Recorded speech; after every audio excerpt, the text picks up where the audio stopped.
This video contains subject matter that may be offensive and disturbing to some people. If you are the type to require a warning throughout a video or show, let this message serve as your warning.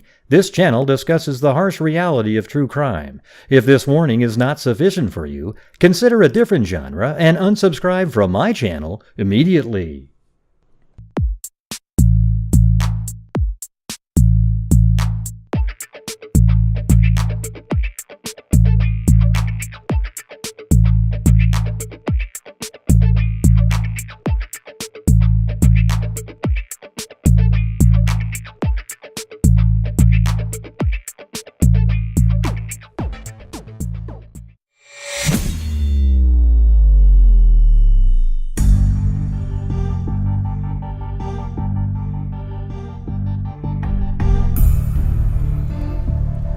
Yo, I don't really have the goals or anything set up tonight. You know, it's Mother's Day out there, everybody, so happy Mother's Day.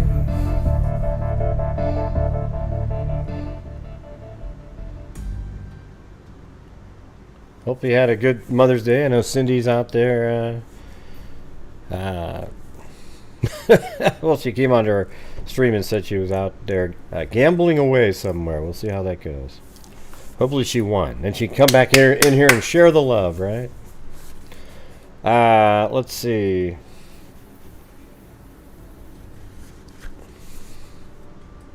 Yeah.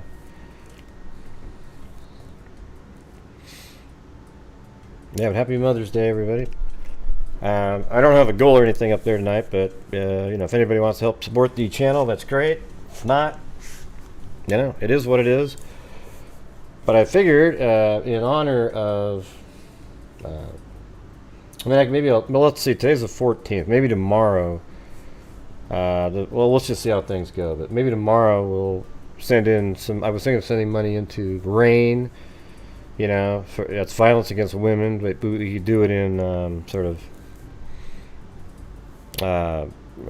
I guess honor of women out there, and then also NCMEC, which is the National Center for Missing and Exploited Children, for any of those mothers out there that have missing children, and then also maybe even some to Texas Equisearch for their, you know, searching for people that could be children of mothers.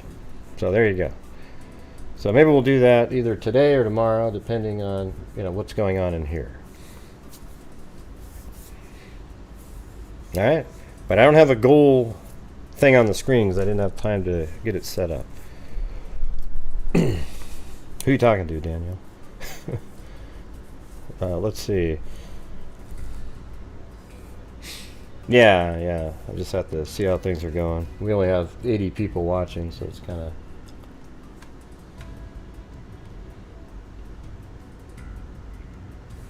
So I'm gonna get started. I'm on early today because I'm gonna try to go have a couple beers with the stepkids. You know, maybe some Corona or some shit. It's really hot.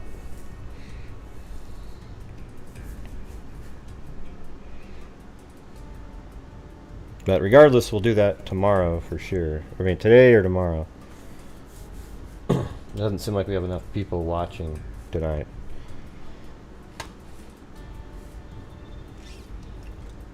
Hey, thank you, Annie T. I was getting so used to having that. I like having that goal thing up there, for sure. It sort of seems like it's something you can see just as you're going. You don't have to look anywhere else. Oh, hey, thanks, Vanessa Dance. Happy Mother's Day to all the amazing mamas as well as the dads that take up both roles. The husband let me relax today. Well, very cool, very cool. Yeah, I always tell stories about my mom. Like, she's just you know, we got spanked like every other kid back then. But she's one of the, you know, I would say just the greatest moms there ever was on the planet. You know, like just literally, you know, she raised 3 kids I think there was like a 5-year period where she raised 3 kids by herself before she met somebody and got married. You know, but she found a way to do it. As well as the dads that take up both roles, growing hard husband let me relax today. Cool face. Awesome. Yeah, so she always put the kids first. I mean, it didn't matter. She worked her ass off every single day, putting herself through night school while working a full-time day, then finding, saving up. We lived in a really poor neighborhood because that's all we could afford. She, we even had a babysitter at night where she went to night school. She always came home to make us dinner after, working all day, came home to make us dinner. It was weird. She made us feel like she was always right there, even when she had to be out there making money. And she became a real estate appraiser, became one of the best ones out there. She wasn't paid anywhere near what the men were paid for doing the exact same thing. She was a corporate. She became like the corporate appraisers, and she got like half. So then the bank settled. I mean, they actually gave her back pay, and then she designed a house. And then just back then, houses didn't cost that much. Designed a house, had it built. We moved into that one. Then an architect sort of stole the designs because it was such an amazing use of a small space. So she was already kicking ass, and then she met somebody, got married, and then we were, combined families. But the story, the quintessential story that I've told the freaks a bunch of times, is that my mom, like in 70, I think it was like 1973-ish. I remember that's 72 or 73 seems like that's when my mom left my dad, or they got divorced basically. And she drove all the way from New Mexico with us to Vancouver, Washington, I think is where we live. And I remember, I always say this because I think that's what shows the difference between, a lot of times women of that age and the ones today, these younger sort of just selfish piles of crap, where you've got, like my mom, you'd have these, like on Christmas, we get our gifts and she'd give us the socks and the shirts and the t-shirts and everything. And then all of a sudden she gave us these other gifts. And she'd say, hey, these are from your dad, look at these. And they were like the cool Johnny Quest and the G.I. Joes and all the neat, the toys that all the kids want. Like, oh my God, this is so great. And we always thought, oh, my dad is so awesome. He gave us those. But it turns out she bought all those for without him giving us a nickel. He didn't pay child support at all. So she would buy all those gifts so that we thought that our dad loved us, And so that's when you go, yeah, that's different than you see a lot of today. Okay, people are like, me. She didn't tell us that till we were like 30 something, So that's why I always say she's the the greatest mom in the history of the world. So there you go. Yeah, she was your kids first, and she wasn't one of the ones trashing. Everybody nowadays trashes their ex if they've got custody, right? Just trash. We always thought he gave a shit because she made it seem like that. She actually thought about how we might feel. Isn't that weird? But now you got parents, if their husband, they don't like him, they just bash and trash. Both sides trash each other back and forth and put the kids right in the middle. Right? Be honest. That's how it works. Okay. So anyways, let's see how it goes tonight. But definitely either today or tomorrow, since tomorrow's a halfway part of the month, I'll be sending in some money to various charities because of what we're doing this month.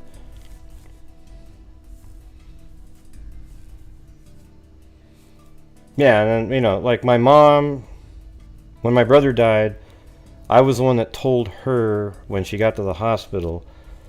I just kind of remember her face, and it's just, God, it's a freaking nightmare, So then I remember going into the room, and, he died, and she sat there and literally signed away organs and so forth. I mean, right there, knowing that her son just died, and she gave away cornea and skin and various things to help somebody else. It actually makes me sad just thinking about that.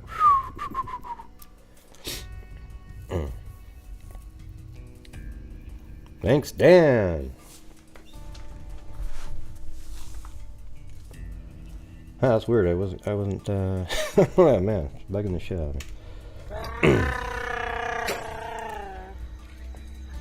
Chewbacca? Oh, I'll be Chewbacca if you want me to. Thanks, Gray, for keeping the high standard, and thanks to all the moms out there who stay the course and try their best to raise those kiddos. Progress, not perfection, Tilda. Hey, thank you so much, Marie Crossi. I think I need the avocado dance right this second. I was just feeling really bummed.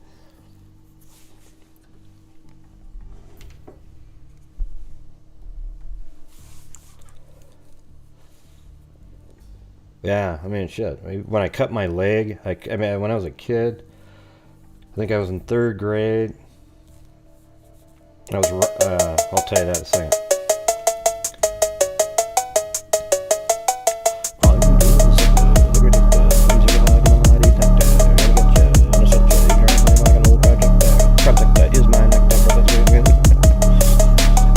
That was pretty fast.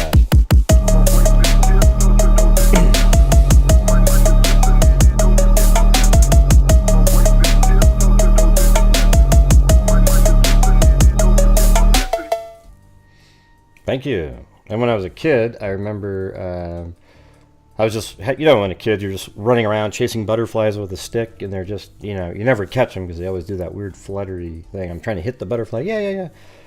And then I fell on the ground, and then I got back up, and I was still, but then something felt weird, and I looked down, and I could see that there was this blood coming out of my pants, like the lower left side of my shin, like pants, and then I looked in there, and it was just this huge cut. I mean, so I just hopped across the street. My mom came running out of the house, wrapped my leg up in something, and then she just sped, like she went like 75, 80 miles an hour just to get to the hospital, hoping a cop would see her so they could escort us. And then we get there, man, I had a cut that was about from a broken beer bottle on the ground, a cut that was probably 5 inches long and about 4 inches, I mean, like all the way to the bone, straight into, around, like it looked like a shark bite.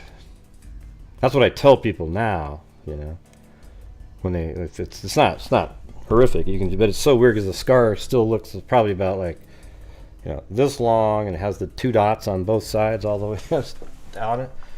You know, so she got me over there, and you know, she always just kind of made me feel better. And then there was another time when I was a kid where I scraped my leg jumping over a rock wall, and then I went on this little trip with my stepsister to like this commune that her mom is on, and then I was at a creek, and I jumped in the creek and was fishing, and then it got infected. This little tiny scrape got infected. And that's when her mom, who's a nurse, was like, yeah, put some golden seal and some tahini or some bullshit on it. And I said, no, how about just a hot rag and, you know. So I had my foot up in the air, and then it just kept getting swelled up, and then this red line started to form from the infection up my leg. And then my mom took me into, I remember her name, Dr. Vilhauer or something. And there was a scab on it. She pulled the scab off, and this clear red stuff came out, and she just goes, take me to the hospital right now. I'm going to call ahead. Boom. And they sent me over there. I was in there for a week. And by the time it was over, it was like this bullet hole in my leg. It had started, kind of had this hole. I had to pour peroxide in it and shit. But she did. She carried me all the way over there. And, I mean, it was just crazy. Weird stories out there. You know, I mean, she was amazing. Well, she still is, but you know, she doesn't have to do those kind of things anymore. You know. So, anyways, you guys ready for the serial killer Sunday? Welcome, Lisa L. So this is crazy. I think I've barely heard of this guy before. You know, when I see some of the pictures and so forth, but just, I mean, if it is, it's barely. But it could just be that I've been looking at it, so I think I have. I don't know.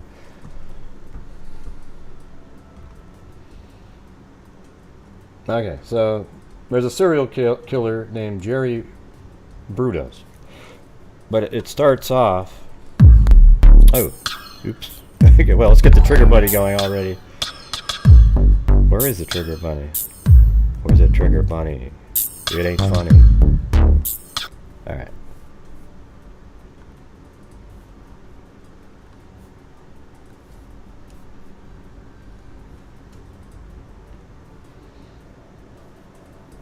Yeah, so this is why I actually found this story, because this lady here, or girl, or whatever age you want to call it, she's like 19, young woman, I guess. She was in the Charlie Project. So I was just looking at it, going, "Oh wow, that's Oregon, okay." And from that, it led on to this whole other thing, and it turned into a Serial Killer Sunday. All right. So while we're doing this, I'm going to be reading. If you'd like to help support the channel, there is no sort of gold bar or anything like that on the screen.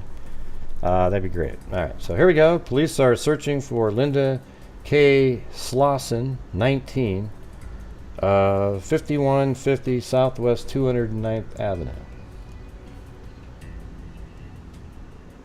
I don't know why I had her name as... it's weird in here I had her as like Swanson. That's weird. I saw that earlier, but I thought I'd fix that one. Like a Slauson. And there it is. This is where she lives. We get zooming in onto that. That's not even close to all the pins, Kami. That's just like 1/50th of the pins that I have on there. If I turned it on, you can't move all around on the screen. There's too much data. So this is her house. I'm sure that's the same one.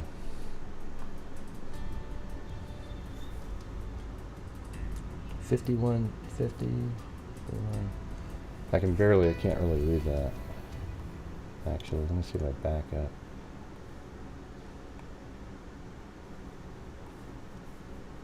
Now they blocked it out for some reason. Anyways, that's it right here.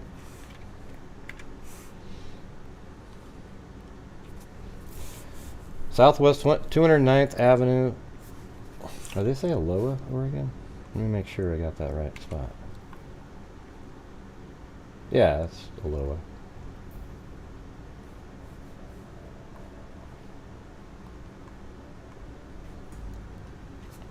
She was reported to be wearing a brown, so she's missing, and she was reported to be wearing a brown skirt, white coat, and light brown shoes. She weighs 135 pounds, is 5'2", and has brown eyes and dark blonde hair. Persons with any information on the girl are asked to call any police department or Mrs. Mildred Slauson in Aloha. Okay, so they, she's just a missing person. Then there's another article, basically the same day. This is in a different a repository of old newspaper. So it says, "Thanks, Kathy Freidenmaker." City Police Tuesday began canvassing the 4-block sales route of a 19-year-old encyclopedia sales girl. So it sort of almost sounds like the ones we were talking about last night. Who was reported last seen at 4:30 p.m. Friday. Linda Slauson of Aloha was dropped off at the corner of Southeast 45th Avenue and Hawthorne. So let's get that in there. 45th and Hawthorne. That's in Portland now. That's over here. Hey, thank you, Jim Law. Chewbacca? So there you go. She was dropped off right I'll here. do Chewbacca if you want me to. Linda dropped off. Hey mama, hey. Yeah.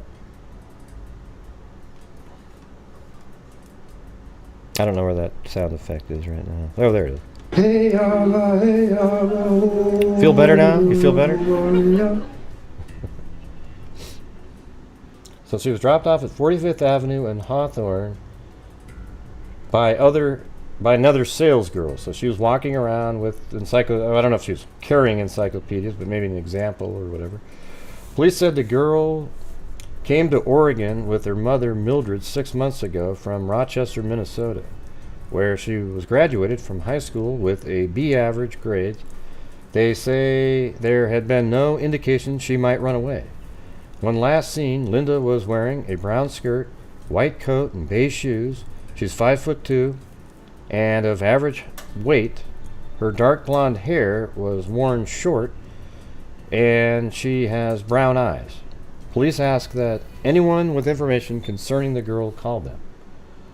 So that was January 31st, 1968. And then there's this one. I don't think this... let's see, hold on.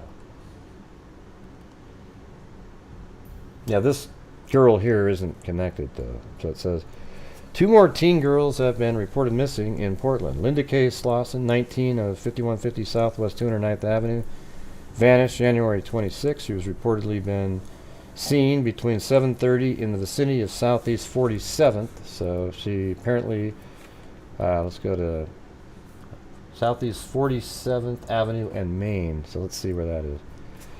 47th and Main.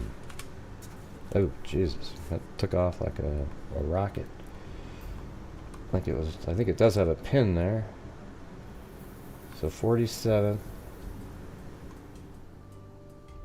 Did they say 47th Avenue? Southeast 47th.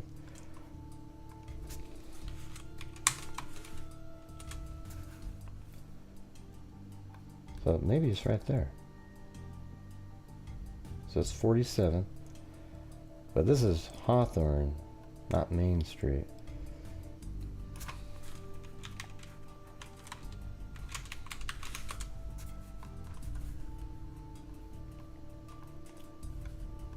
I don't know what that means. Maybe that's what they're saying.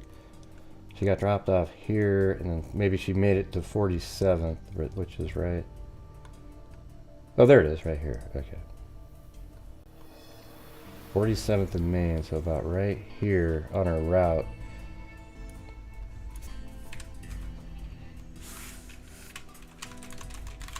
(47th and Main).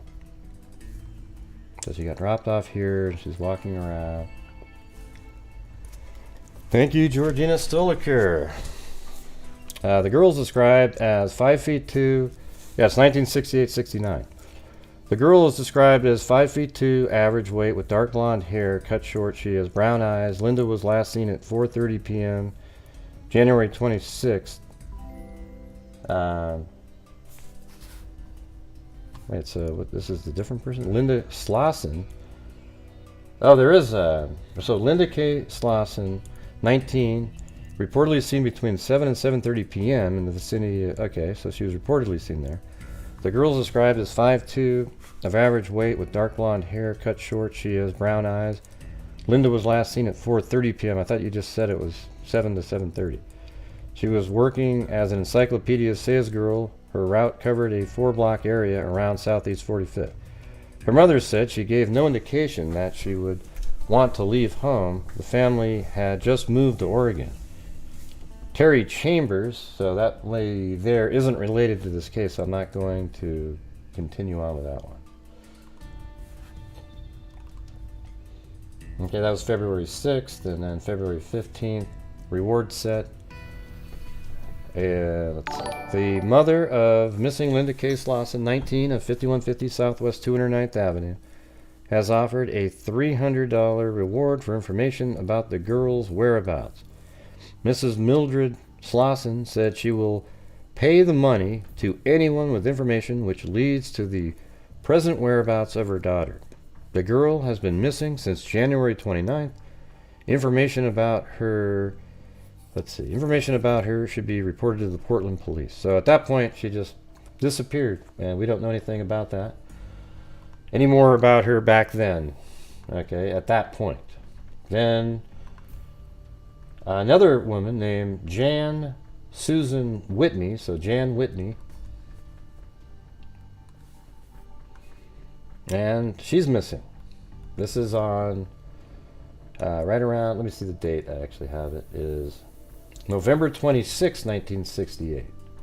So the first girl was actually January, so 10 months later, Susan Whitney went missing. And here's this one. And let me see if it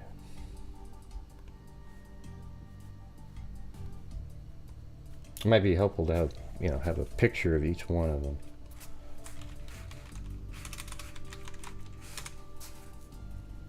So this is her right here. That's one of the ones on the thumbnail. That's Jan Whitney right there. So parents of Jan Susan Whitney, 23, of 241 West 15th Street in McMinnville. So I have that also.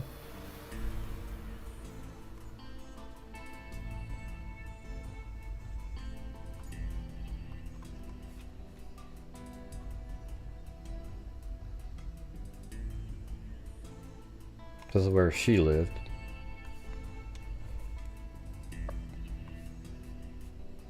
Right there. Have filed a missing person report. So her parents have filed a missing person report. Her car was found abandoned at the Salem rest area of Interstate 5 by state police. And so that's way down here.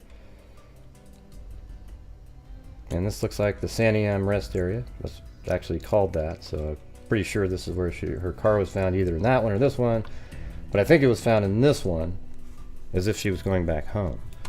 Thank you, Peter. Miss Whitney was last seen in Eugene, so she was in Eugene, so that makes sense. She's heading north.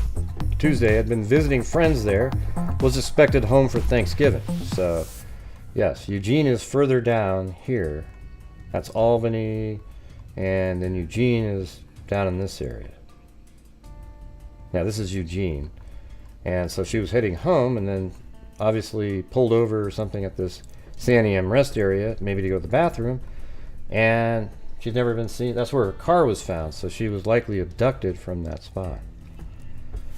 Miss Whitney is 5'7", weighs 139 pounds, has short blonde hair, and was last seen wearing green slacks and a red and gray coat. Officers asked Sunday that anyone having information on her whereabouts contact state police. She's 23 years old. Now let me show you what Slauson looks like. Linda Slaw.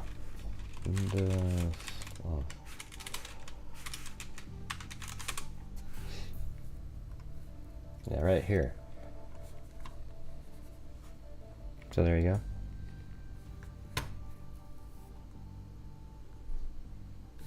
That was the previous person we talked about. Okay, that was the first article about Whitney. And then the second one, December 20th. State police said today nothing new has been found in the case of the missing McMinnville girl Jan Susan Whitney. In a news release today, the young woman's parents, Mr. and Mrs. John Whitney, sought the aid of the police. They asked that anyone who might have seen her changing a tire on the freeway sometime after 4 p.m., so maybe she was near that rest area and was changing a tire. Miss Whitney was last seen in Eugene, headed for Portland. Her locked car was found abandoned in the Salem rest area. Well, that's interesting. So maybe that's where she was changing her tire, or the killer somehow got into her car and then put it back there. I don't know. Okay, so that's it for that, and then we're going to move forward to the 21st, the day later. Public aid being sought in finding missing girl. Parents of missing McMinnville girl Jan Susan Whitney, 23, have asked any mid-Willamette Valley residents who might have seen her changing a tire on Interstate 5 Tuesday, November 26th, to communicate with them or the Oregon State Police.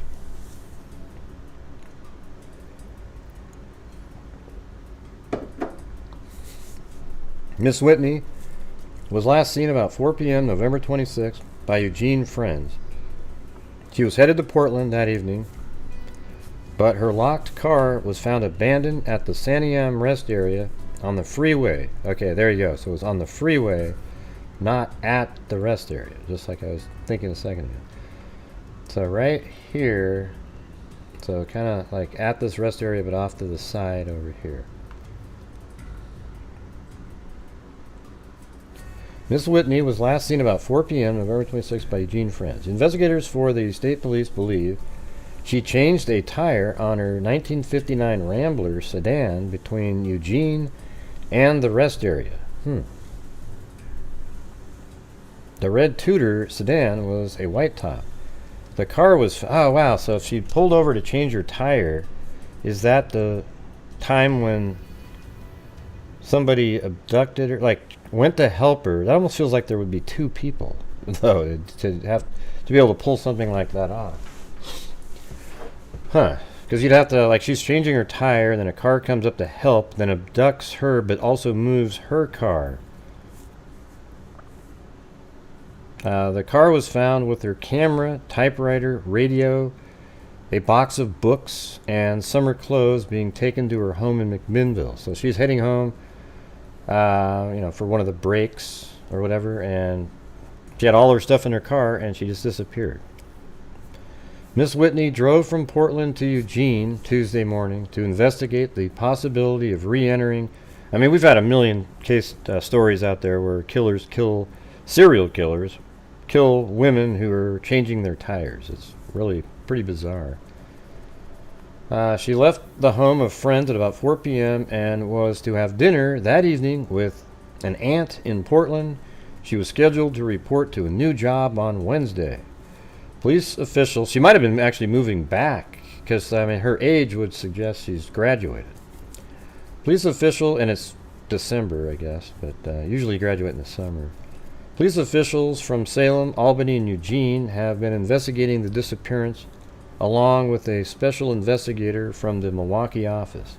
Film developed from the camera in the car led to belief she had a flat tire that day. Really? Huh. So she took pictures of that. Mr. and Mrs. John Whitney, McMinnville, have asked anyone who might have noticed the young woman to call them, collect, and they even put their phone number in the news. I mean, can you imagine anybody doing this today in a newspaper? People do it on Facebook, like, hey, my child's missing, here's my phone number. I guess that's similar, but man, you never see anything like that.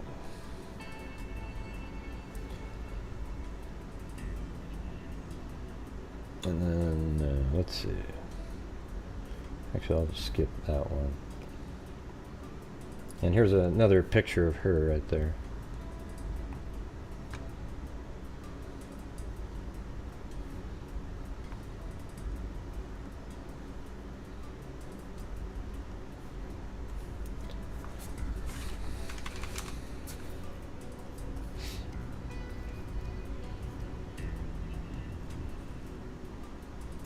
Yeah, I got the air conditioning going, so...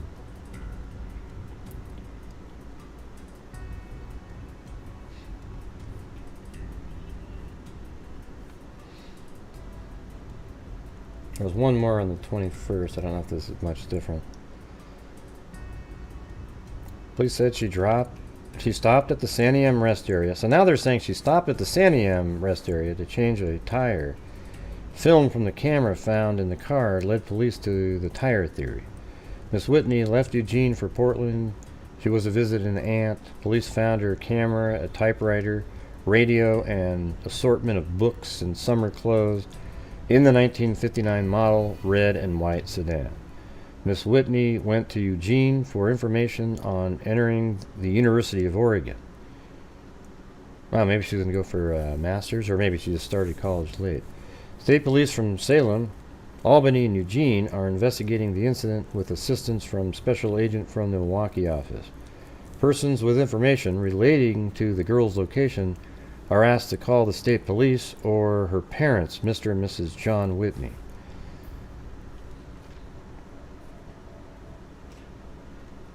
Alright, so that was Susan Whitney. Then On March 27th, 1969, just 4 months later, we have Karen Sprinkler. Now, what I thought was interesting about Sprinkler is that she was like a really... that she was a very... well, you don't need to read it, do you? I mean, can I just read it to you guys? You can just kind of see the pictures. I can't move it up. That's where it is. You know? I have those things on the screen now. Man, there's always something. Yeah, just...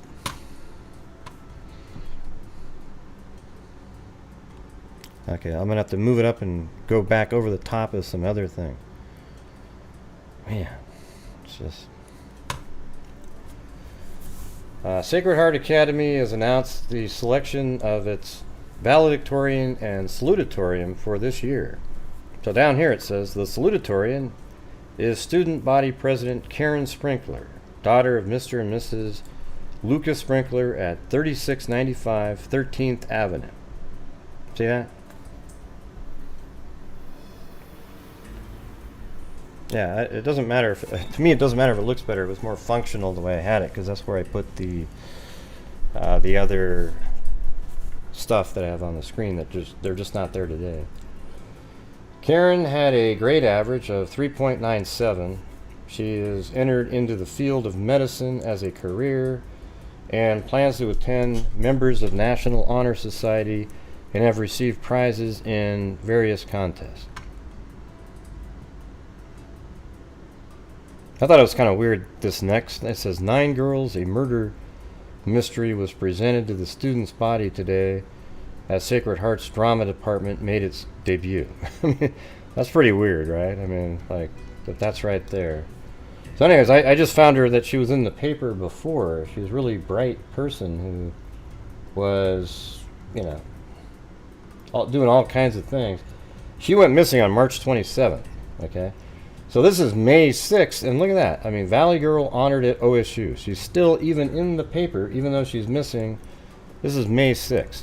It says, a large group of girls from Salem and the Valley area has been elected to membership in Alpha Lambda Delta Freshman Women's Honor Society at Oregon State University. Those named from Salem are Linda J. Benson, and it comes down here and it says Karen E. Sprinkler. So there she is. She's actually in the Honor Society, very high-end student, you know, really kicking ass out there.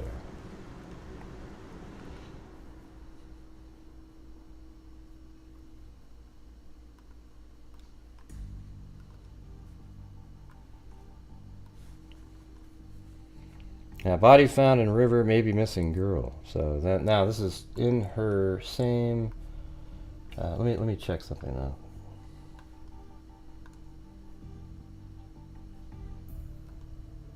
Yes, I guess before we get to that, there's another individual named. Well, it's all around the same time. The other one that was missing wasn't even reported in the paper, so I'll just continue on with this one. So, body found in river, maybe missing girl. The partly clad body of a young woman, her hands tied with a cord behind her back, was found in the Long Tom River north of here Saturday afternoon. Benton County District Attorney Frank Knight said there was little doubt foul play was involved in the woman's death. Are you guys even here? Nobody's typing or chatting or anything. We're listening, Gray. We're listening. Yeah, okay. Right. But, you know, even when there's shows where if it's something really exciting, I'm still reading something, it'd be cool if people were participating in the chat. You know, it at least feels like there's some energy going. If there isn't any, then there isn't any. You know, following the discovery, Salem police were investigating the possibility that the body may be that of an Oregon State University co-ed from Salem who disappeared mysteriously about 6 weeks ago. Knight said the partly decomposed remains were sent to Portland late Saturday, where Dr. William Brady, Chief State Medical Investigator, will attempt to make identification at an autopsy today. Knight said the body, discovered about 2:30 p.m. by a fisherman, apparently had been in the river several weeks. He said preliminary investigation indicated... I know, everybody says, I'm listening. Type, you know, have a conversation. He said preliminary investigation indicated death may have been due to strangulation. The corpse was found about 5 miles north of here, near a covered bridge on Irish Bend Road, about 11 miles south of Corvallis. Let me see where that is. Irish Bend Road. I'm pretty sure I have the right spot here. Okay, so is this Irish Bend Road? Yeah, so there you go. Irish Bend. Where did it put me? Oh, right here. Let's see. So if I kept going around, Irish Bend Road. Irish Bend Road. And does it turn left here? It says Old River Road. I wonder if it used to be, because I have this bridge. That's what I've, well, not that one. It was, where the hell was it? Right here. So that, does that make sense then? Oh yeah, so look how, that looks like that very possibly at one point could have led over to here. And this bridge, I think, what I found in the newspapers was that there was an old bridge that went right here, and they replaced it with this one and tore down the other one. To the mommies. Thanks, Kubi.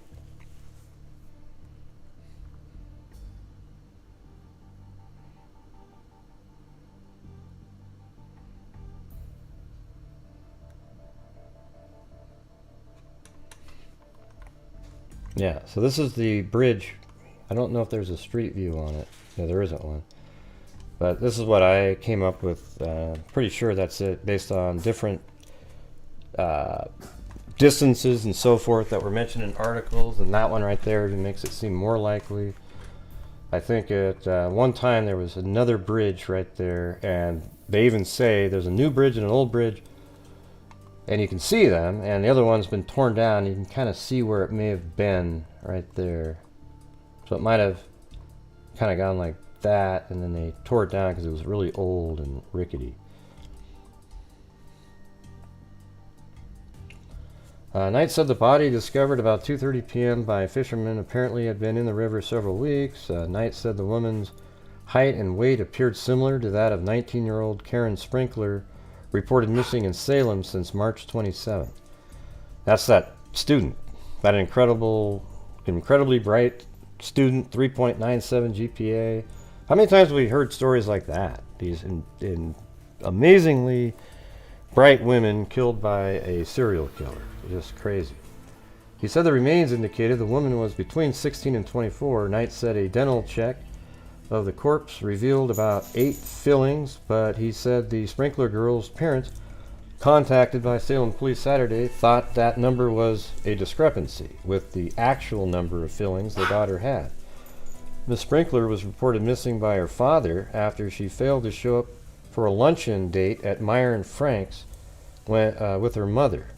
The father's car was found abandoned at the store's parking lot. Wow. So I wonder if that was the Meyer and Frank's in downtown Portland. Now where did it say she went missing from?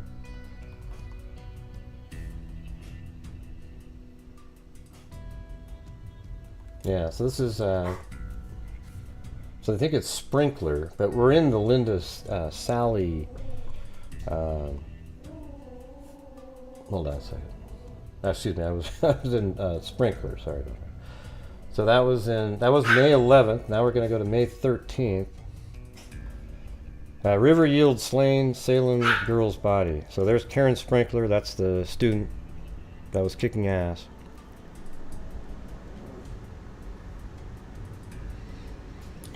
The state medical examiner today identified the body of a young woman found in Long Tom River north of here Monday night as that of Karen Elaine Sprinkler, 19 of Salem.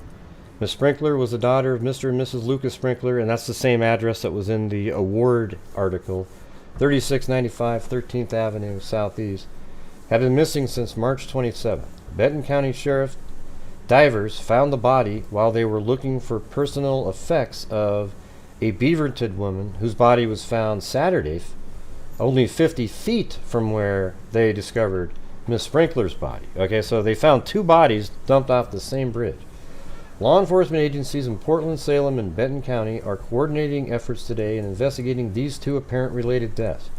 An automobile cylinder head was found attached to Miss Sprinkler's body when it was lifted from the river about 7 p.m. Miss Sally's body, that's one of the ones we haven't, one more individual that we haven't talked about, have been weighted with an automobile transmission.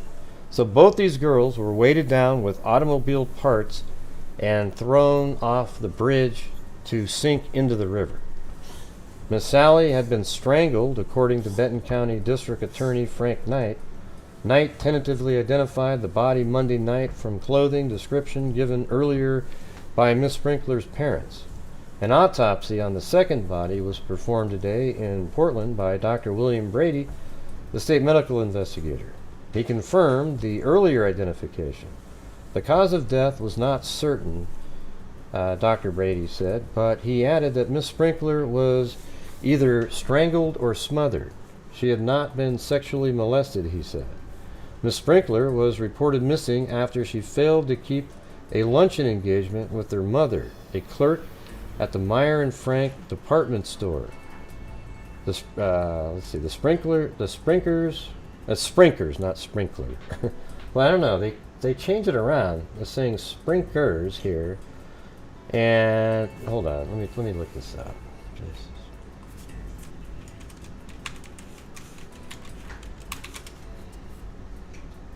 Yeah, it's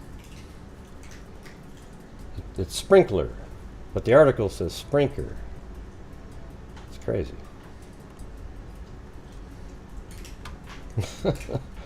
The autopsy on, let's see, where were we just now? Right here, yeah. The cause of death was not certain, Dr. Brady said, but he added that Miss Sprinkler was either strangled or smothered.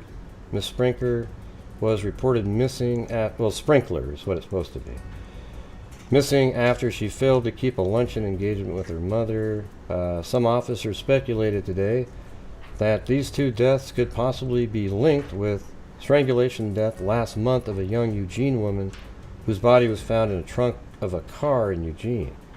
The Yamhill County authorities, I think we may have covered that exact story, but I don't think it's related. Yamhill County authorities also are checking once again into the disappearance of Jan Whitney, 23, of McVinville, missing since November 26th. Miss Whitney was last seen in Eugene. Her car was found abandoned on Interstate 5 at the Santiam Rest area just north of Albany. She had been in Eugene obtaining information. So now the papers are starting to put together some connections and sort of similarities here.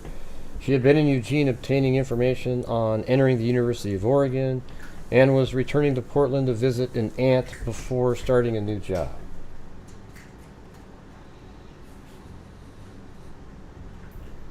And that's just meager clues they're saying in that one. I can read it. Search continues for murder clues. That's a pretty good image in the papers. Usually they're a lot more grainy than that one.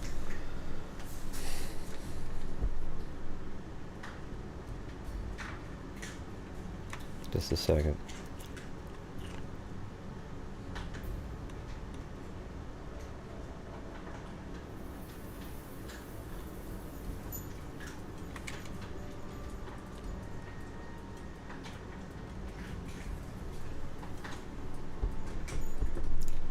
Let's see. A stained coat was recovered from the Long Tom River as divers pressed the search for clues to the slaying of 2 young women found there earlier, but there was no early indication it was connected to the killings. That a piece of material that could be an automobile floor mat, a bit of cloth that could have been a mechanic's wipe rag, and 2 automobile engine parts were the only objects known to have been found in the river near where the bodies were recovered. Linda Sally, 22, of Beaverton, and Karen Sprinkler, 19, of Salem. I mean, this guy was traveling up and down, man. That's pretty wide range. There's like 100 and something miles in there. We're pretty sure neither of them knew the other existed, Sheriff Charles E. Reams of Benton County said Thursday. Both girls were strangled. Miss Sally's body was found Saturday, and Miss Sprinkler's body was found Monday. There's been speculation that there might be a third victim, Jan Susan Whitney, that's the first one that we talked about, whose automobile was found last November in a parking area north of Albany.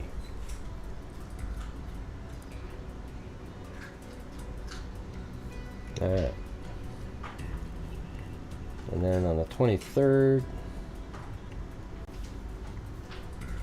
death of 2 girls still a mystery. Yeah, so I'm going to just skip to the next person now. I mean, if it's, I just try to get as many articles as I can in succession to see. So here's Linda Salee. So this is her right there. Let me give you a picture of her, a better one.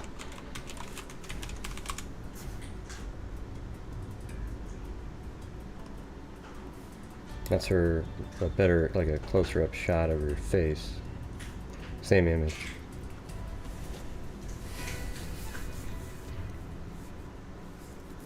The murder of 22-year-old Portland girl whose body was recovered Saturday afternoon from the Long Tom River about 12 miles south of Corvallis appeared today to have police baffled. The body had been identified as Linda Dawn Sally. This is back, now we're going back a few days to when she was discovered. She identified as Linda Dawn Sally, 22, of Beaverton, who disappeared April 23rd while shopping at the Lloyd Center in Portland.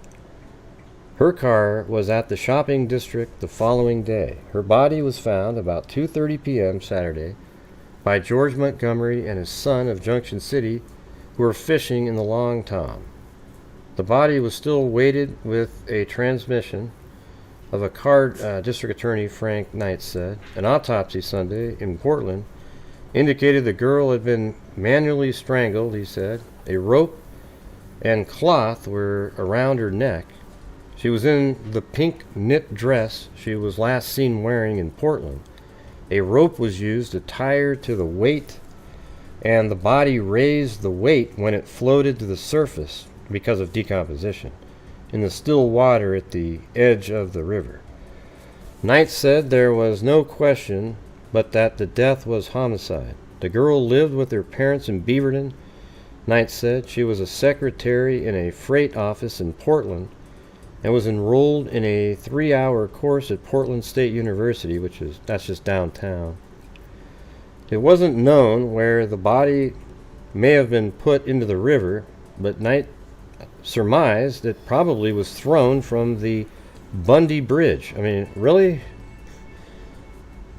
Did you actually name it that on purpose, or? Let me see if I wonder if it's still called that.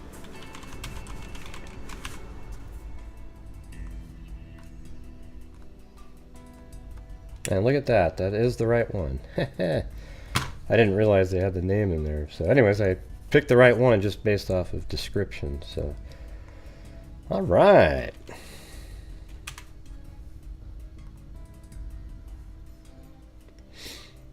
And just a reminder, every time we do these readings, it's just sort of a phenomenon on here. Not sure why, but everything slows down really dramatically. So if you'd like to help support the channel so we can keep the goals that we're doing, and I'd like to, it's either tonight or tomorrow, I'll be sending in a large amount of money to various charities. So if you'd like to help support the channel, that'd be awesome.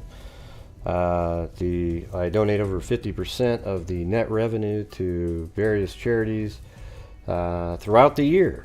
And we're already at $20,000 for the year so far, and we're still chugging along. All right, so there we go. She was in, okay, right here. Knight said there was no question that the death was homicide. It wasn't known where the body may have been put in, but it was off the Bundy Bridge. It was first believed the body may be that of 19-year-old Oregon State University co-ed Karen Sprinkler, who was reported missing in Salem 6 weeks ago Her car was found in the Meyer and Frank store parking lot. Man, this guy was like all over the place. Unbelievable.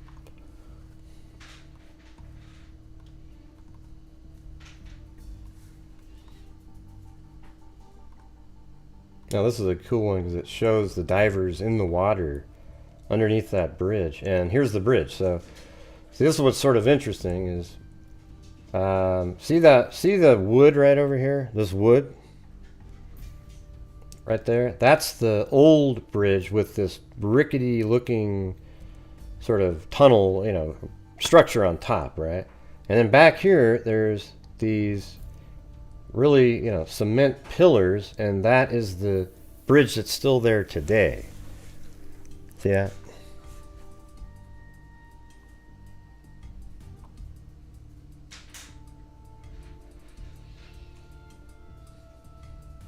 So lawmen from 5 counties met in Portland Tuesday to coordinate their investigation into the death of 2 young women and the disappearance of a third. State medical examiner Dr. William Brady said his autopsy showed Karen Sprinkler. It's supposed to be Sprinkler, I think. I mean, now I don't know because now it's saying Sprinkler here again. God, let me look her name up again. I want to make sure I don't want to have her name wrong.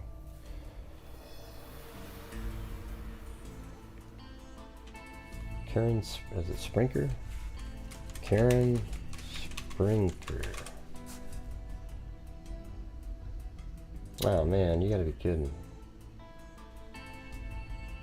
So maybe it is, but if you type in Sprinkler, her name comes up too, and that's also in articles. Let me do look at something really fast. Let's see what.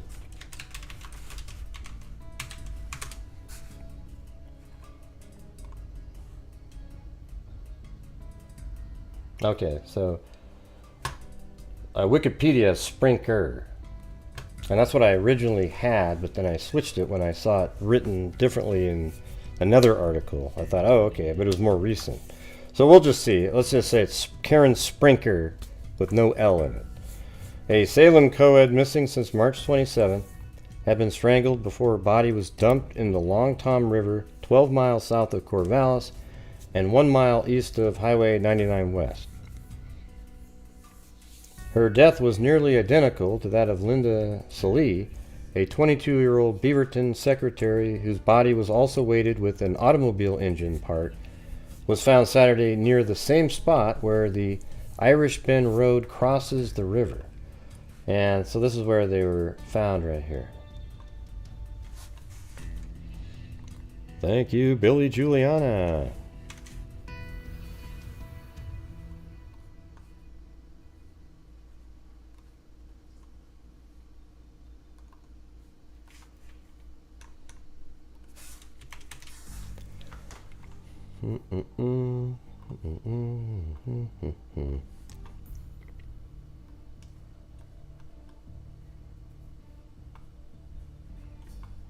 Let's see, where does it show? It has the breakdown of where those were.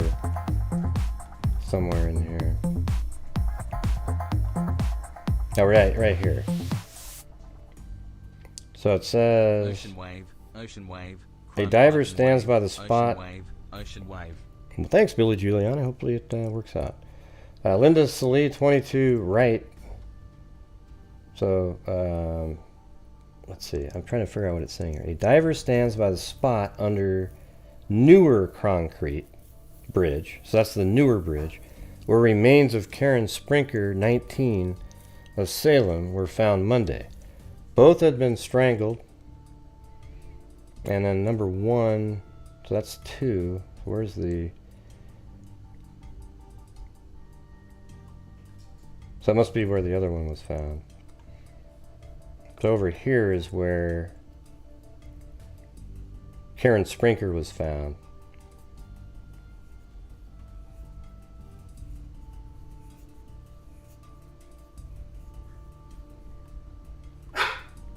I love having these photographs like that. Look how messed up that would be to be in that water.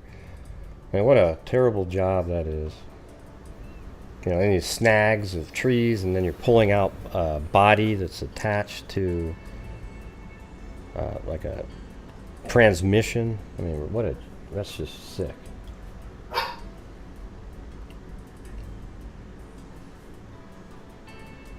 Detectives hunt balding man as suspect in girl slaying. A balding middle-aged man who reportedly tried to entice a 19-year-old co-ed in his car Tuesday is being sought by Multnomah County Sheriff's detectives. So I think this lady really helped. This kind of started breaking the case. It's usually the ones that survive. Thanks, Annie T. Police said the girl, who they did not identify, told them a man in a late model green Chevrolet followed her as she left the Gateway Shopping Center in northwest Portland. She said he waved at her and repeatedly asked, how have you been? The girl told officers she had never seen the man before. She said she ignored him and that he finally drove off. Authorities suspect that two girls whose bodies were recovered from the Long Tom River north of Corvallis last week were abducted from shopping center parking lots. They were Linda Salee, 22, of Beaverton, and Karen Sprinker, 19, of Salem.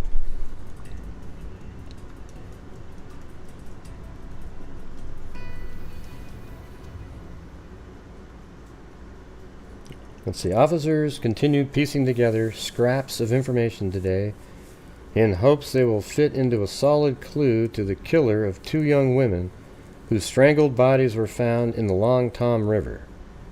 The scraps are small, he said.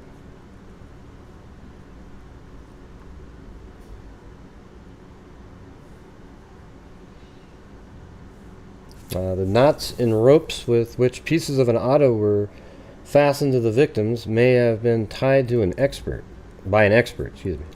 The pieces of auto are believed to have come from a Ford of the mid-1950s vintage. A 19-year-old Portland woman said Wednesday she was accosted in a department store parking lot by a bald man in his mid-40s wearing a business suit, white shirt, and tie. Both Linda Salee, 22, of Beaverton, and Karen Sprinker, 19, of Salem, are believed to have been abducted from department store parking lots. A search of the bank along a 5-mile stretch of the slow-moving river Wednesday turned up no more new clues.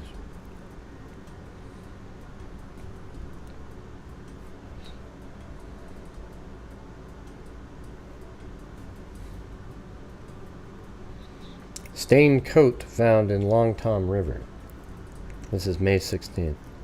A stained coat was recovered from the Long Tom River as divers pressed the search for clues to the slaying of two young women found there earlier, but there was no early indication it was connected to the killings.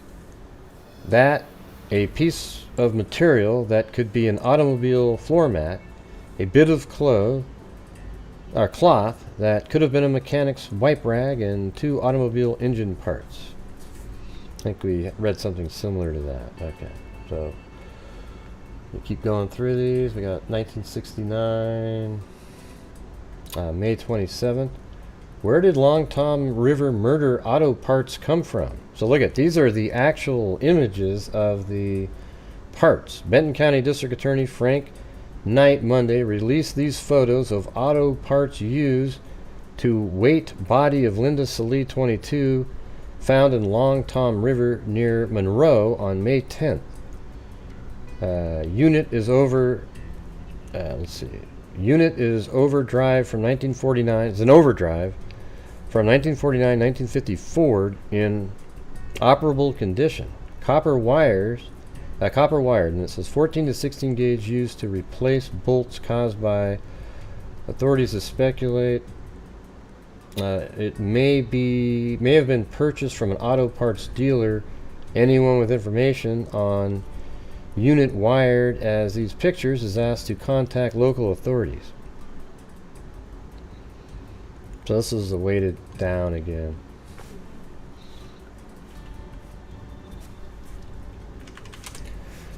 So that's pretty cool that they put that in the paper. So, you know, maybe some people out there can actually do something about it. So, sorry for the air conditioning sound in the background. It's just, it was 95 degrees today, so kind of need it.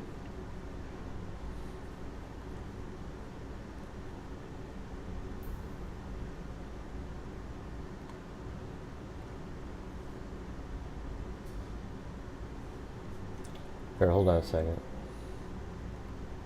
On Annie's ocean wave, ocean wave. Well, how about I'll give tonight?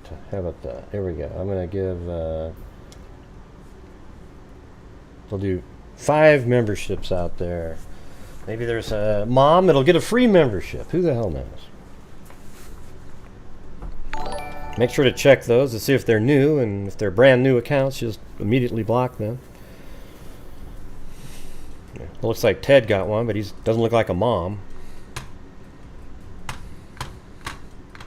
How do you know, Gray? With today's society, he very well could be. Gee.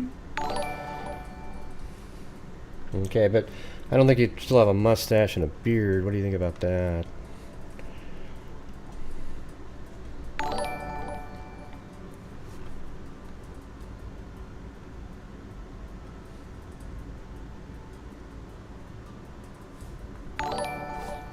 Where did the Long-Tom River murder auto parts? So that's all they have in this article. There's nothing else. Okay, so that was Linda Salee.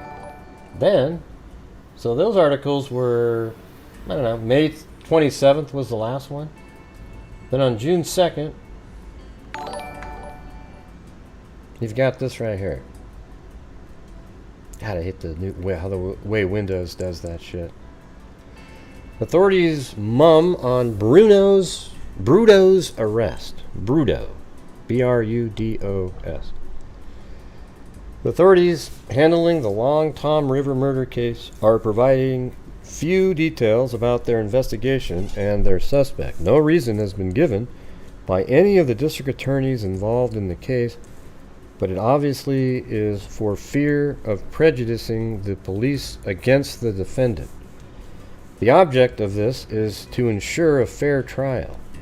Marion County District Attorney Gary Gortmaker has in the past been so upset with Salem Police Chief Ben Myers about releasing information about cases that he has called Myers before the grand jury. Gortmaker basically is following guidelines set up by the Oregon Bar Association and the Oregon Newspaper Publishers Association, which suggest what information could be released about criminal cases and what information should not. So anyways, it says, Gortmaker issued only a press release today and would not meet with reporters who would believe that some questions could be answered without fear of prejudicing the public. One is whether the bodies of Jan, Susan Whitney, and an unnamed woman have been recovered. The bodies of 2 other victims, Linda Dawn Salee and Karen Elena Sprinker, were recovered last month. Despite the lack of official information, reporters are finding many persons in the area who know the suspect, Jerry Brudos of Salem. Brudos is 30 years old, electrician. He has been working recently, however, in a medical laboratory. One friend of Brudos said he was married several years ago in Corvallis, and he and his wife have 1 child, a daughter, about 4. Brudos was born January 31st, 1939. He entered North Salem High School in September of 1956, and then transferred to Corvallis High School in January 1957.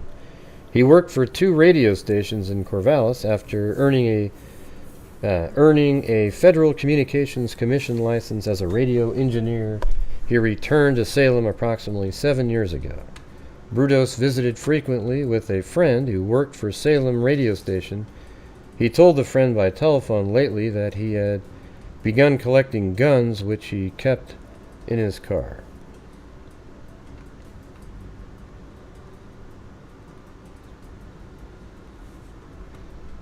And so in this one, they don't have the third, they don't have Slauson. This is Karen Sprinker, Jan Susan Whitney, Linda Salee, and then here's a picture of Jerome Henry Brudos. But that was his high school picture right there. Who were the girls Henry Brudos is charged with killing? Two of them were Karen Elena Sprinker, daughter of Dr. and Mrs. Lucas Sprinker of Beaverton. Their bodies were found, and then it says, and Linda Salee, a Beaverton secretary. Their bodies were found in the Long Tom River with the arrest of Brudos, 30, of 3123 Center Street.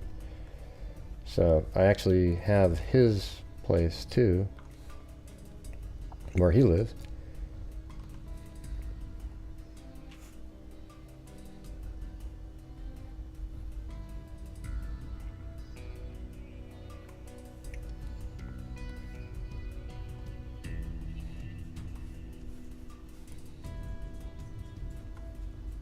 Probably not even the... well, actually, that says 707. Did they change it? Let's see. Let me type that in. Maybe I don't have the right address there. Thought I did. 3123 Center Street.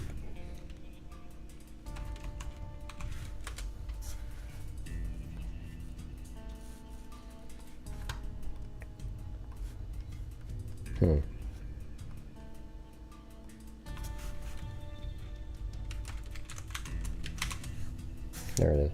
Yeah, so it is right there. So there's Center Street, and it's weird how it says 707 on it. I'm kind of wondering if that one, this house here has an address that comes off. Let's see if it changed any over the years.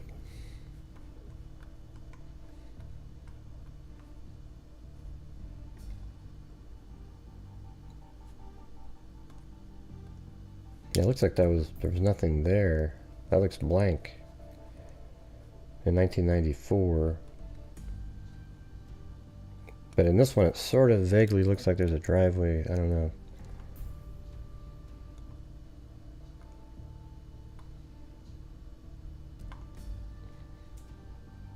know. Yeah, well, it's definitely the spot. But I was kind of thinking maybe it was this one, but neither of them have a driveway that kind of shoots out into the center street right there. But we're talking about 1969, so lots of changes could have happened after that.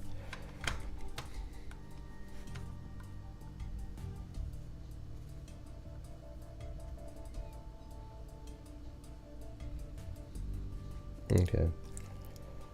Miss Sprinker, an honor student, so there you go, at Oregon State University, was a graduate of Sacred Heart Academy, where she was a student body president.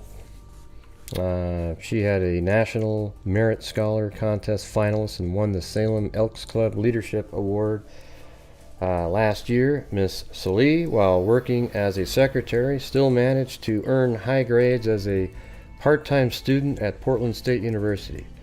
Both apparently disappeared from store parking lots. Miss Sprinker's auto was found at Meyer and Frank in Salem, where she had gone to meet her mother for lunch. Miss Salee was found at the Lloyd Center, Portland, where she had gone to buy her boyfriend a present. Officials said Monday the third victim was Jan Susan Whitney, 23, the daughter of Mr. and Mrs. John Whitney of 241 West 15th Street in McMinnville. Miss Whitney was last seen in Eugene the afternoon of November 25th, 1968. Her car later was found abandoned at a roadside rest area. John Whitney's father of Jan Susan Whitney told the Statesman Monday afternoon he has received no information that his daughter has been found dead or alive. That's the one that's still missing. The arrest he referred to was that of Brudos, who was charged in the Marion County District Court with the killing of Miss Whitney and 3 other women. Brudos has been charged with murdering a 4th girl, but so far her body has not been found. Eugene police traveled to Salem Monday to question Brudos about the death of Miss Christopher Shanahan, 22, a University of Oregon co-ed whose strangled body was found in the trunk of her car, abandoned on a Eugene street. Didn't we do that one? I'm almost positive. What do they call it? What was her name? Yeah, there it is. I mean, it's even the same time frame. Look at that. Janet Shanahan. And it showed where, I remember covering that one. She was in the trunk of her car. She was at a party. And then, it's interesting, though, because it's April 21st, 1969.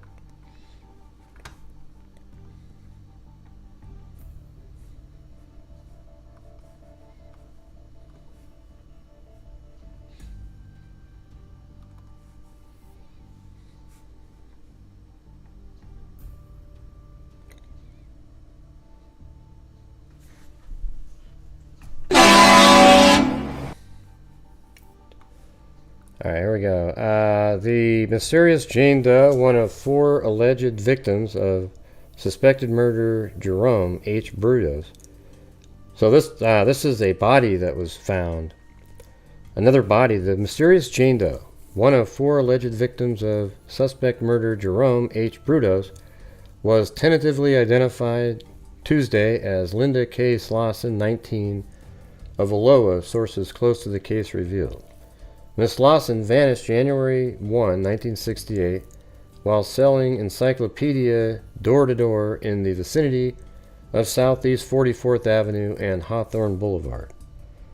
At the time, Brudos resided at 1547. Oh, really? So he's moving around himself. 1547, Southeast 47th Avenue, Portland. But let's see how close it is to where that girl was walking around. Oh, man. Right there. Jesus. Might have even gone to her house. His house, I mean.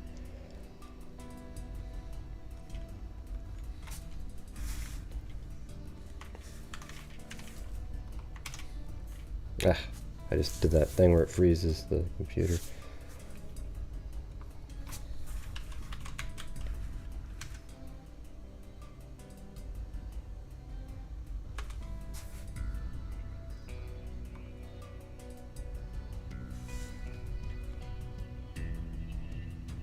Man, I got so many files here.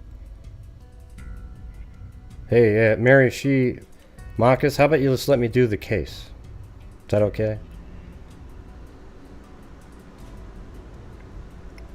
Idiot. Jesus. Let me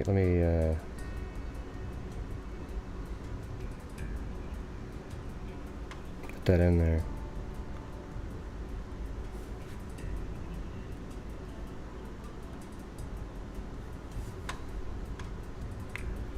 He might have taken her. Yeah, it's crazy because she might have just walked to his house. Remember that one case a couple years ago where the girl was doing the same thing on her bike or something, and then she had to jump out a window? It was crazy. It was something kind of similar to that.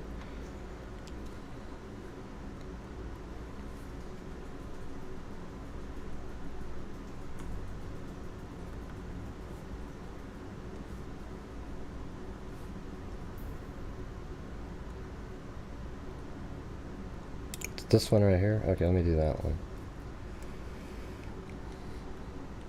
Let's see. Books, sales girl believed 4th murder victim. So at the time, Brudos resided at 1547 Southeast 47th Avenue. He later moved to Tigard, occupying the home of an auto mechanic and then Salem. So he was an auto mechanic. You see that?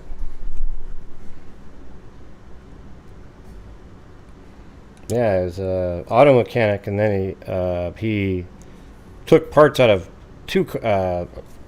one automobile and weighted down 2 girls and threw them off the Bundy Bridge, ironically, because Bundy wasn't really even a thing in at that time, right?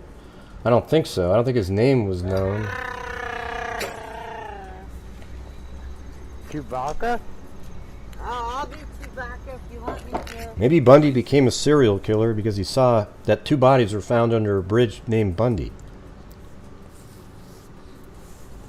Although I think he's already killed before that. Hey, thanks, John Dunn. Thanks for thinking of me. The Jane Doe murder information was filed in Marion County Tuesday. I think she was found floating in a different place, though. Tuesday, Gort Maker took 2 steps aimed at developing the case against the 30-year-old electrician, amateur photographer, and one-time mental patient. He began presenting evidence pertaining to all 4 slayings to the Marion County grand jury. Among the witnesses was Dr. William J. Brady, state medical investigator. Presentation of evidence and testimony to the 7-member jury is expected to conclude sometime Wednesday. Sources indicated indictments could be expected on the 4 murder counts. Brudos will appear at 9 a.m. Wednesday before Marion County District Judge Thomas W. Hanson in a continuation of Monday's arraignment hearing. Defense attorney Dale R. Drake is expected to request I think it keeps going down here.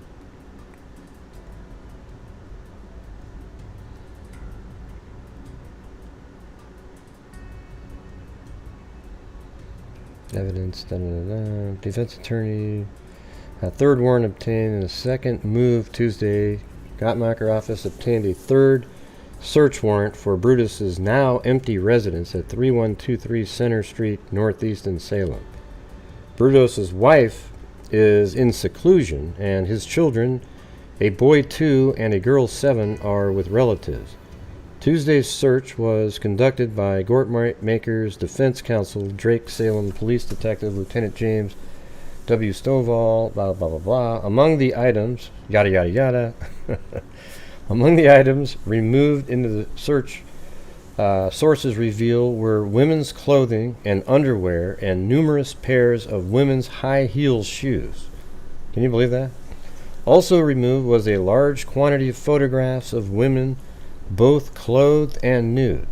Both of the photos were shot from the neck down, or it says most of the photos were shot from the neck down with no heads visible. In a search last week, officials removed a quantity of nylon cord to compare with the cord found in the bodies of Miss Salee and Sprinker. Miss Slauson, the suspected Jane Doe victim, disappeared only 6 months after she and her mother, Mildred, moved to Aloha from Rochester, Minnesota. Described as a reliable girl, police doubted she ran away since she had left her purse in the car from which she had was working and never picked up a $125 check due from her book sales. When last seen, she was wearing a brown shirt, beige shoes, and white coat. She was 5 feet 2 inches tall. So this lady here has never been found, Linda Slauson. So she wasn't found in the river. When last seen, she was wearing a brown skirt, beige shoes, and a white coat. She was 5 feet 2 and weighed between 115 and 120 pounds. She had brown eyes and dark blonde hair. Held without bail in the Salem City Jail, Brudos is accused of smothering or strangling Miss Whitney, 23, of McMinnville on November 26, 1968. Miss Sprinker, 19, of Salem, last March 27th, and Miss Salee, 23, of Beaverton, last April 23rd. He also was charged with assault with a dangerous weapon on a gun against Gloria Jean Smith, 15, of Salem, last April 22nd, the day before Miss Salee vanished in Portland.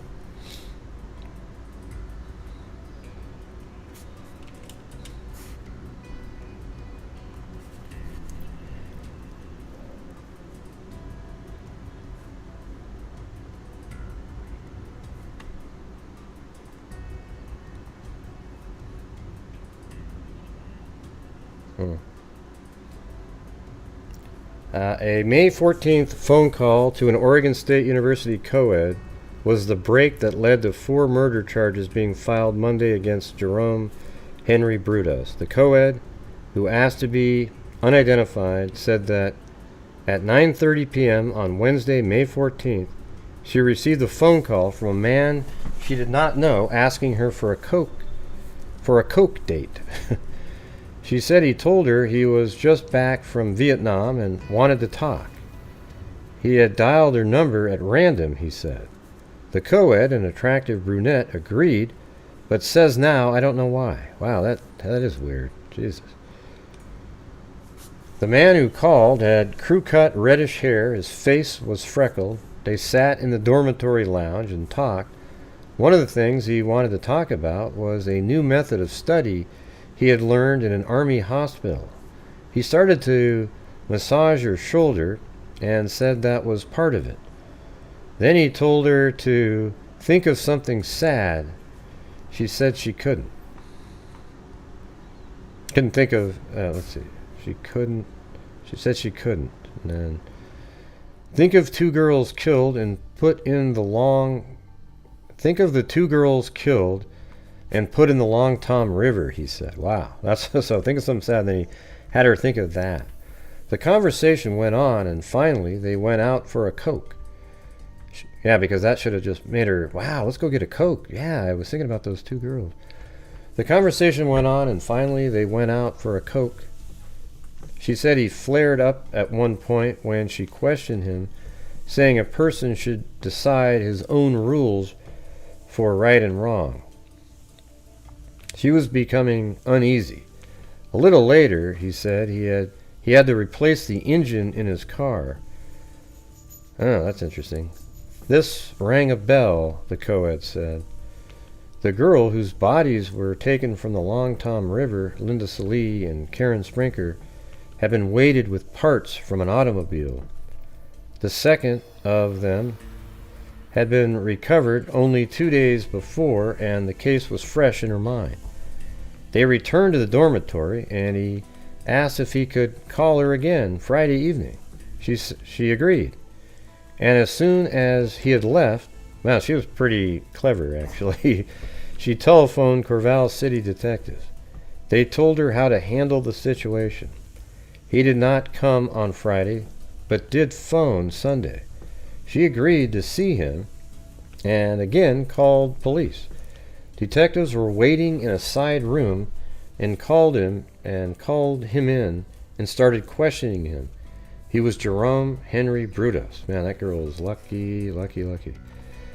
It was the first time he had been questioned in connection with the Long Tom River case. There was more questioning, and finally, the charges were filed.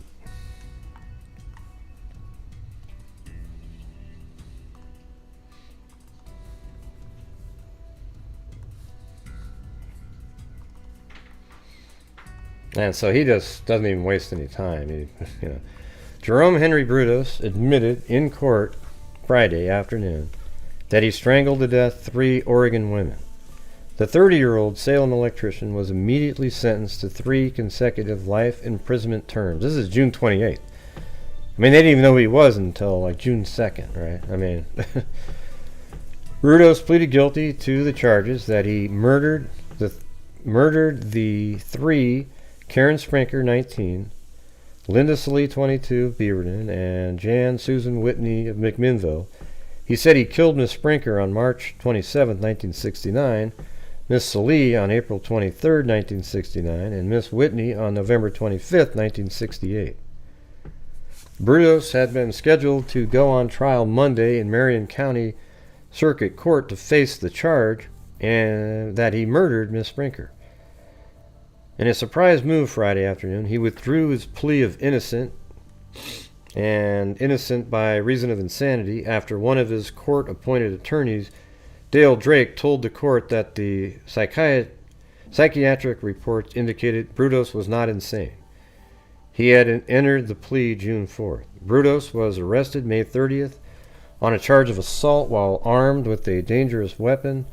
This arrest was in connection with a reported attempt to abduct 15-year-old Gloria Smith of Salem. On June 2nd, he was charged with the murder of the 3 girls he admitted killing, plus the murder of Jane Doe, tentatively identified as Linda Slauson, 19, of Aloha. However, Brudos never was indicted on the fourth charge. The bodies of Miss Brinker and Miss Salee were found weighted with auto parts in the Long Tom River near Monroe in May. Neither the Whitney nor Slauson bodies have been found. In the sudden turn of events in the case, Friday, Drake told the court that the doctors who examined Brudos for the defense agreed that Brudos did know the difference between right and wrong. Thank you, brown-eyed girl. Dun-dun-dun-dun. In each case, when he was asked by the judge why he was pleaded guilty, Brudos said, "Well, Your Honor, I did it." It appeared that it was not easy for Brudos to admit to the first killing, that of Miss Brinker. He gave a hefty sigh before admitting the strangulation. "What did you do?" Sloper asked concerning the circumstances of Sprinker's death. So he says, "I abducted her and strangled her to death," he said. He also told Sloper he had kept the Oregon State University co-ed in his company for about an hour before he killed her. "I strangled her with a rope," Brudos responded to the question of how did you do it. He also said he abducted her from the parking lot of Salem's Meyer and Frank store. Just like, that's exactly what the police thought. Brudos bowed his head as Sloper moved to the queries about the second death. Again, the judge asked him why he pleaded guilty of that charge. "Because I did it." His words were barely audible. He said he strangled the Whitney woman with a leather strap. Also said he kept her alive 20 minutes before he killed her. "I tied a slip knot on it." The leather strap, Brudos said, was the judge asked for more details. When Sloper asked him if he had done the act deliberately, he responded, "I really don't know just how." "Are you guilty of strangling Miss Salee?" "Yes, sir," Brudos once again admitted. "Why?" "Because I did it." And he answered the third time. He said he used a leather strap with a knot in it to kill Miss Salee. Brudos said he kept her alive for 1 hour. "Did you kill her, Miss Salee, with deliberation and premeditation?" the judge asked. "Yes, sir," he said. "Was there any difference in the premeditation or deliberation in the deaths of the three?" Sloper asked. "No, sir." The final question in this 45-minute exchange between the judge and Brudos was asked, "Are you stating to me that you did the acts with deliberate and premeditated malice?" There was a long silence. "Yes, I did." Brudos waived the 48-hour right he had to wait for sentencing. It took Sloper 5 minutes to pass the maximum sentence on Brudos. Brudos was standing when the judge concluded the sentencing. His head was bowed and it was quiet in the courtroom. Only a few reporters were there, along with 6 county sheriff deputies and a few courthouse employees. 3 newspaper photographers were waiting outside the courtroom door, waiting to take the first pictures of Brudos. "That will be all," Sloper said as he left the bench. Brudos talked in low tones to his attorneys for about 2 minutes. He left the courtroom to face the flashes of the camera lights and the clicking of shutters in the hallway. He ran handcuffed to the jail elevator, trying to hide his face. About a half hour later, Brudos was transported from the Marion County Jail to the state penitentiary 28 days after he had been taken into custody. Pretty quick.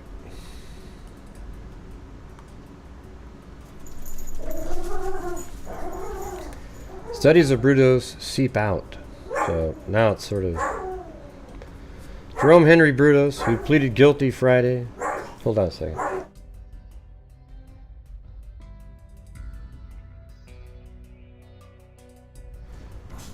Jerome Henry Brudos, who pleaded guilty Friday to perhaps the most bizarre murders in Oregon history, is being handled. Sorry about the dogs, everybody. Can't keep them. Routinely at Oregon State Penitentiary. Warden Hoyt Cupp said Tuesday that Brudos has joined the prison's population and is now in the midst of 30-day orientation. During the 30-day period, Brudos is being evaluated by prison staff. Brudos, who went to prison late Friday afternoon, immediately after pleading guilty to strangulation and death of Jan Susan Whitney, 23. Let's see. Brudos is not clear about where he disposed of the body of Miss Whitney. Okay, so that's not... It was Sprinker and Salem found in that Long Tom River. He said he thinks he threw her in one of Independence Bridge into the Willamette River. Investigation by the police throughout the state has turned up only 2 bodies, those of Miss Sprinkler, I was so used to saying Sprinkler, and Miss Salem, both found last May with heavy automobile parts attached to them in the Long Tom River near Monroe. Courtmaker, while briefly discussing the case Tuesday, at least partially deflated rumors of Brudos' involvement in the disappearance of other young women.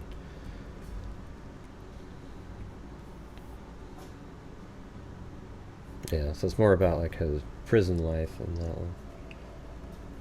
Then July 28th.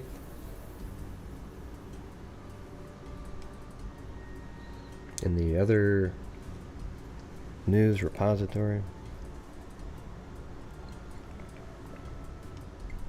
Alright, so there we go. There we go. So this is July 28th. The badly decomposed body of murder victim Jan Susan Whitney was recovered from the Willamette River here Sunday. The body, which officials would only describe as that of Miss Whitney, was transported to the State Medical Investigator's Office in Portland for post-mortem examination. Thank you, Teresa Murray.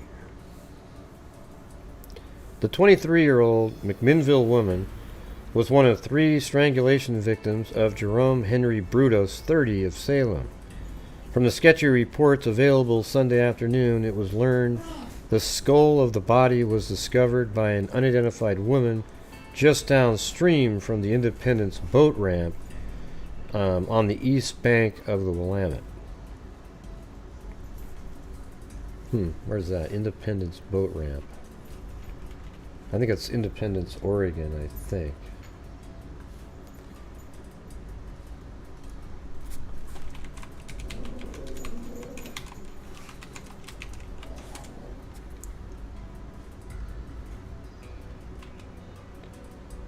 Independence Sports Park. I don't know.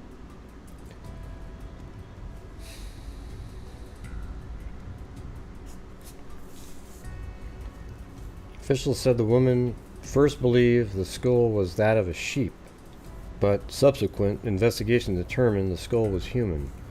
The body apparently was clothed and ballasted with a heavy weight, so again weighted down. It was recovered from the river by divers. Even before identification, officials were sure it was Miss Whitney's body because of prior statements made by Brudos. The Salem electrician, now serving 3 back-to-back life terms in the state penitentiary, told police he dumped Miss Whitney's body into the main channel of the Willamette River from Independence Bridge. Okay, let's try that. Independence Bridge.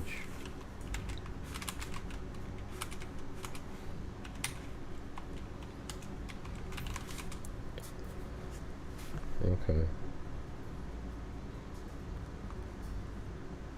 Yeah, so there's the Sandy M rest area. Yeah, so there you go. Wow, just right off of that bridge. So this is where Whitney was found. Hey, what's going on, you guys? Susan Whitney. Oops.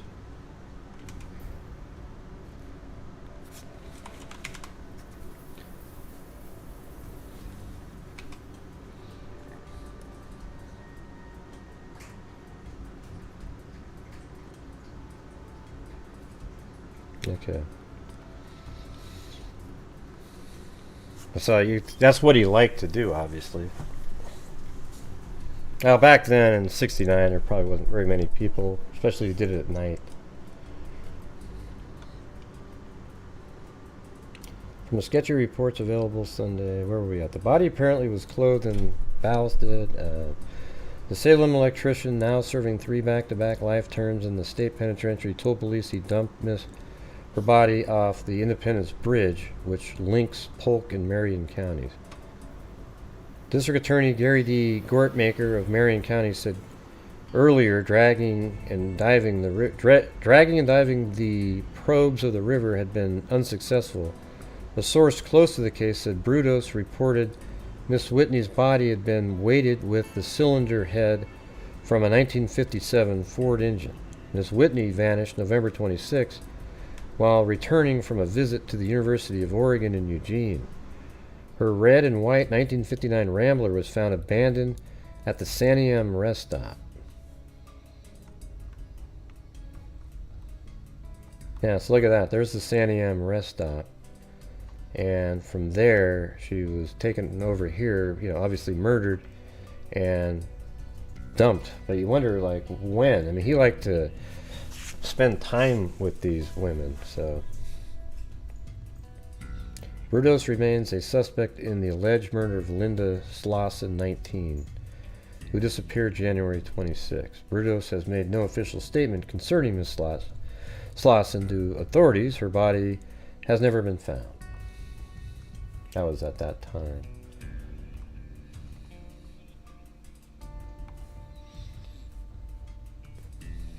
Strap choked Jan Whitney.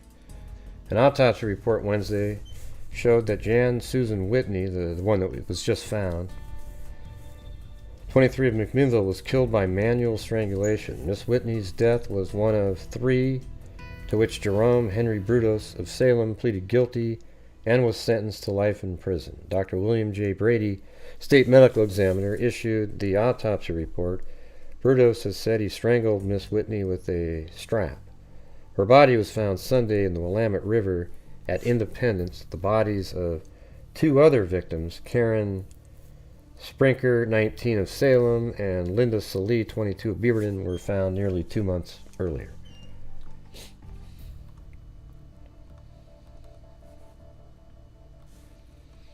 Miss Brudos indicted. So Mrs. Brudos is indicted. Okay. So I thought that was kind of weird. So then I got the whole... there's a whole thing on her. It's crazy. It just goes on and on and on. Miss Brudos' trial to start Monday. So she was indicted. Hey, thank you, Eugenie. The first-degree murder trial of Mrs. Ralphine Brudos is scheduled to begin here Monday amid defense-prosecution battle over whether physical evidence against her is legally admissible. So they actually did I was like, whoa, what's going on here? Brudos is serving 3 consecutive life sentences. The defense contends some 2,000 items removed from Miss Brudos' house as evidence against her were taken without a search warrant, blah, blah, blah, blah, blah.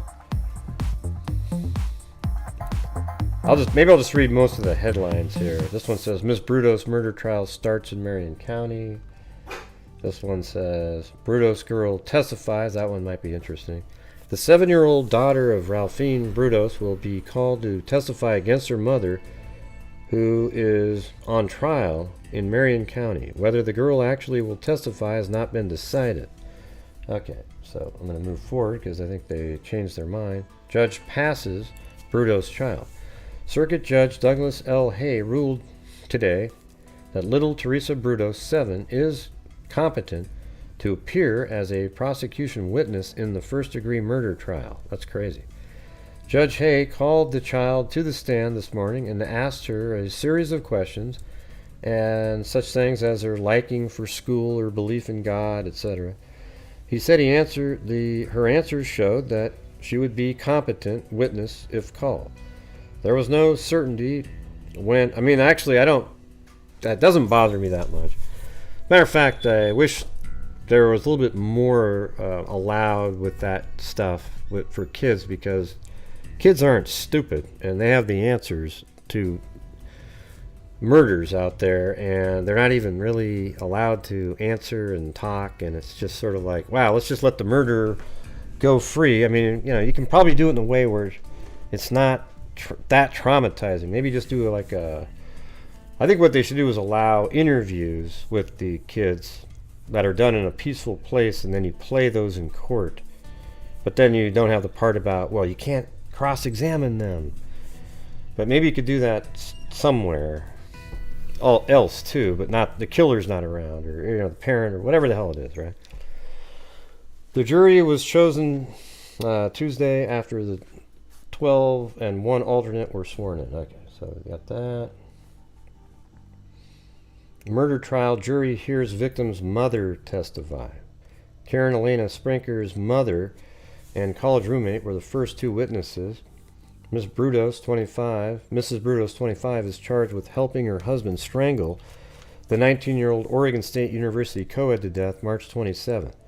Mrs. Lucas Sprinker, Salem, told the court today she last saw her daughter alive March 27th. Miss Sprinker was due to meet her mother for lunch that day at Meyer and Frank in Salem, where Miss Sprinker is employed.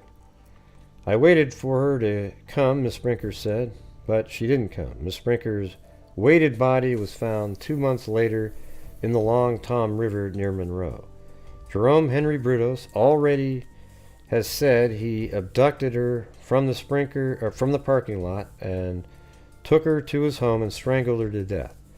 Mrs. Brudos is accused of helping him in the murder at their home at 3123 Center Street. Ms. Sprinker also identified a piece of cloth which was the same material Karen had used in making a shirt the night before she was missing.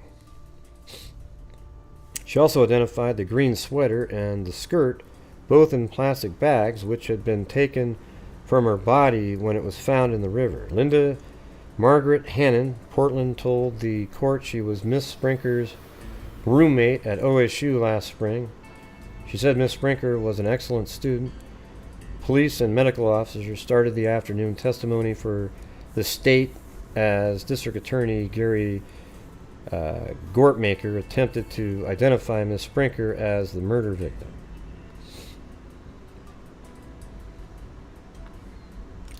That's shit. Man.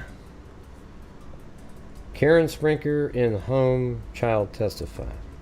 A girl named Karen was at home of Jerome and Ralphine Brudos during a spring vacation in March.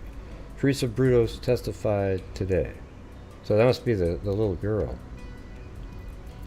Teresa, 7, is one of the principal witnesses in the trial of Ralphine Brudos, 25, for first-degree murder. Mrs. Brudos is accused of helping her husband kill Karen Elena Sprinker, 19. Brudos is serving 3 life sentences.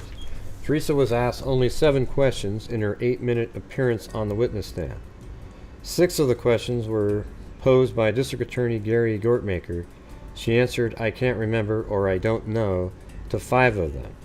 They mostly were questions about whether Mrs. Brudos was in the workshop at the Brudos home in Salem. She said, "I can't remember." Also to a question about whether her father and mother asked her not to say anything about what she remembers about the workshop. She answered yes to one of the questions. The question asked by Gortmaker was, "Did you meet a girl named Karen during spring vacation in your home while your mommy was there?" Teresa was asked only one question by defense attorney Charles Burt. The question was whether a police officer showed her a picture of girls and was any of them Karen. She said, "By the looks of them, I don't know." A question was raised in court this morning by Gortmaker about a visit Teresa had with Brudos' brother James Wednesday morning. Gortmaker said that James and the girl were together. So he might have influenced her testimony for 5 minutes in a room adjacent to the courtroom. This was contrary to a rule set earlier. Oh boy. Just say you don't remember. Just say you don't remember. Oh, Jesus. That sucks.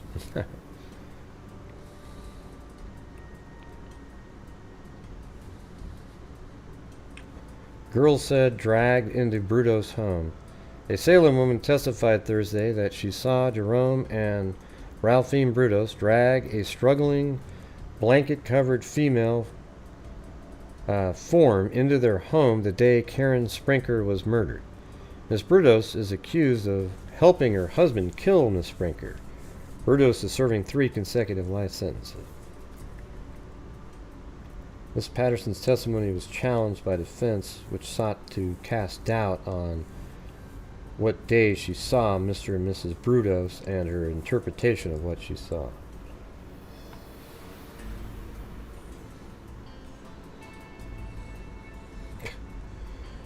Mrs. Brudos' defense due on Monday, so then they're coming on the stand. Ralphine Brudos takes the stand, so she takes the stand herself, so I kind of want to read that one. Today, she denied anything about the murder of Karen Sprinker or any other of her husband's criminal activities. She was called to the witness stand this morning, shortly after psychiatrists testified that she is a type who would unlikely to participate in sexual deviant acts. Mrs. Brudos is on trial on a charge of first-degree murder in connection with the slaying of Miss Sprinker, 19. One of her court-appointed attorneys, Charles Burt, asked her, "Did you aid or help your husband in the murder of Karen Sprinker?" No. She testified that she was away from home from about 9 or 9:30 a.m. until 2 to 2:30 p.m. March 27th. The state contends that Miss Sprinker was kidnapped in downtown Salem at about noon and was killed at an hour later. Miss Brudos said she was visiting a Salem friend, Barbara Redding, during all of those hours. Miss Redding testified Monday that she couldn't recall whether Miss Brudos was there that day. Mrs. Brudos, okay, yeah. So Mrs. Brudos said she had something written evidence. She had one, I don't know what that says there. It says she had something written evidence to support her claim of her whereabouts. Okay, she wanted me to wear, oh yeah, so let's do that. She testified she saw her husband on numerous occasions dressed in women's clothing, and that one time he appeared before her wearing only a girdle and a brassiere. When she asked him about it, Miss Brudos said he'd usually joke of it. He also said that Brudos wanted me to wear high-heeled shoes all the time, but it was uncomfortable because I had a back problem. Other times he enjoyed taking pictures of me in the nude. When asked why she consented, she said because he wanted me to. He was my husband and I went along with him. My husband was the boss of the house. I didn't object because I figured the husband should be the head of the house. That's crazy. Jesus. Different times. She said she had seen pictures in the house of nude girls, but she quoted Brudos as saying he had printed them for a college student. Miss Brudos testified that her husband was home on the day of Miss Sprinker's murder. She said that after she returned home from visiting Mrs. Redding, the family drove to Corvallis, and she and her children were left in the home of her parents. She said Brudos was to return by 6 p.m. for dinner, but didn't return until 9 p.m. She said she had no idea what went on in the workshop in the Brudos home, where Brudos strangled the 3 women to death. So he killed all 3 in the workshop of that house. The psychiatrist who testified, Dr. Henry H. Dixon, Jr. of Portland, said acts such as those committed by Brudos would be the work of a person who possesses traits or tendencies of sexual deviation. A person who would be mentally sick or psychotic. Alright, so that was her testifying. Then, yeah, it's just, this is crazy how it just keeps flipping over. Testimony ends in Brudos trial. Yep. So now their jury's going to get the case. Nude pictures become evidence. About a dozen photographs and colored slides of Ralphine Brudos posed nude in high heel shoes were admitted. Oh wow. So that's how embarrassing that would be.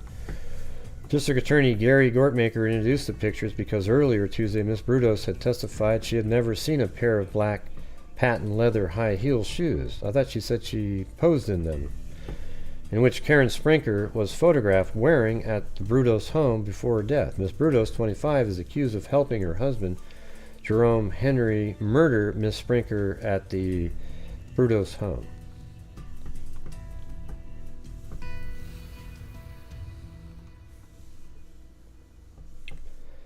Jury finds Miss Brudos is innocent, so she was found innocent. I mean, I actually can buy that.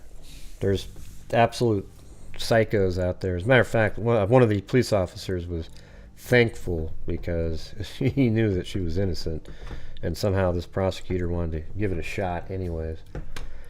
They wanted to get some kind of pound of flesh. You know, when he said he was when he pleaded guilty, they probably like, God, I want more. We got to do something. She did not enter a plea. Let's see. Then what's weird is then she was charged again with something. So Brudos custody, and then I'm not sure what happened to that one, but it was just about something else. And then there was custody hearings. The decision whether to let Miss Ralphine Brudos, wife of convicted killer Jerome Henry Brudos, have custody of her two children. So they were their children were the wards of the state, but she eventually she did get custody of them. Miss Brudos gets children custody. There you go. Even though the state still had control of them, she just gets to be the one that takes care of them. And then here's one where Miss Brudos, this is in 1970, April 20th, she asked for a divorce. The wife of convicted murderer Jerome Henry Brudos has filed suit for divorce. And then we've got the convict's wife gets a divorce, so she did get the divorce, has been awarded a divorce. This is August 7th, so about 4 months later she gets the divorce.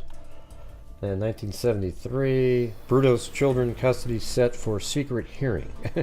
So finally, like, I think at some point she gets back the children from the state custody. Well, I don't know why she wouldn't get custody. I mean, I think it's absolutely possible, given this guy, that she didn't have any idea what he was doing. I mean, that's just, these people do that. How many times have we seen these serial killers living in, they seem pretty normal, and they're doing these horrendous things, but they time everything up where there's something plausible to say about it or something. Yeah. So does anybody out there want to buy one of the blue notebooks? We've got, for $25 you can get the blue notebooks with the stress balls and a blue pen. I just opened the second box. Got 3 orders already. I want to sell all the rest of those too. But also, we're having another one of those really slow nights in here, so if you'd like to help support the channel, that would be awesome. It was like that today, even on the live stream during the day. So if you guys could help out the channel, that'd be absolutely fantastic. This thing here took me like 15 or 20 hours to get all these things, find everything. And you can see here's the thing, is that's why I don't really do these serial killer Sundays anymore, because they take me so many hours, and usually the viewership is half of just talking about some random current case. I don't know, Cold Truth, we're just still going through it. Brudos children custody set for secret hearing. The 2 children, Teresa 11 and Brian 6, have been in the mother's care for more than a year, but have legally remained wards of the court. Miss Ralphine Brudos, 29, was acquitted of first-degree murder charge growing out of the strangling of Karen Elena Sprinker. Miss Sprinker was strangled and smothered. March 27, 1969, Brudos admitted killing Miss Sprinker. Linda Dawn Salee in Beaverton in April. And then also Jan Susan Whitney. Let's see. The two youngsters who were taken from Miss Brudos in June of 1969, sources said the family is residing in a neighboring county. Teresa, then 7, took the witness stand during her mother's murder trial. After her acquittal, Mrs. Brudos returned to the Corvallis home of her parents, Mr. and Mrs. Ralph Swindler.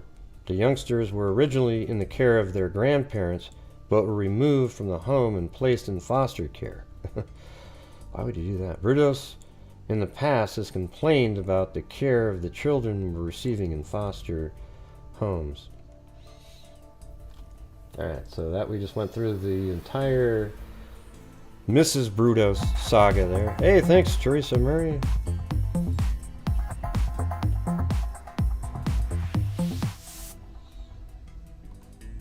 Ocean wave, ocean wave, ocean wave, wave. So in 1960 or 1998, he tried to get a new trial. Jerome Henry Brudos, who killed 3 Oregon women and cut up some of the bodies, had gone to Oregon Court of Appeal to claim that his 1969 guilty plea were tainted by legal advice. 2 of the bodies were found dumped in the Long Tom River near Monroe. The murders came to light when Benton County Sheriff deputies found the bodies of Linda Dawn Salee, 22, and Karen Sprinker. See, now they say Sprinkler. See that? 19 in the river about 14 miles south of Corvallis. So anyways, he went for a new trial. That didn't work.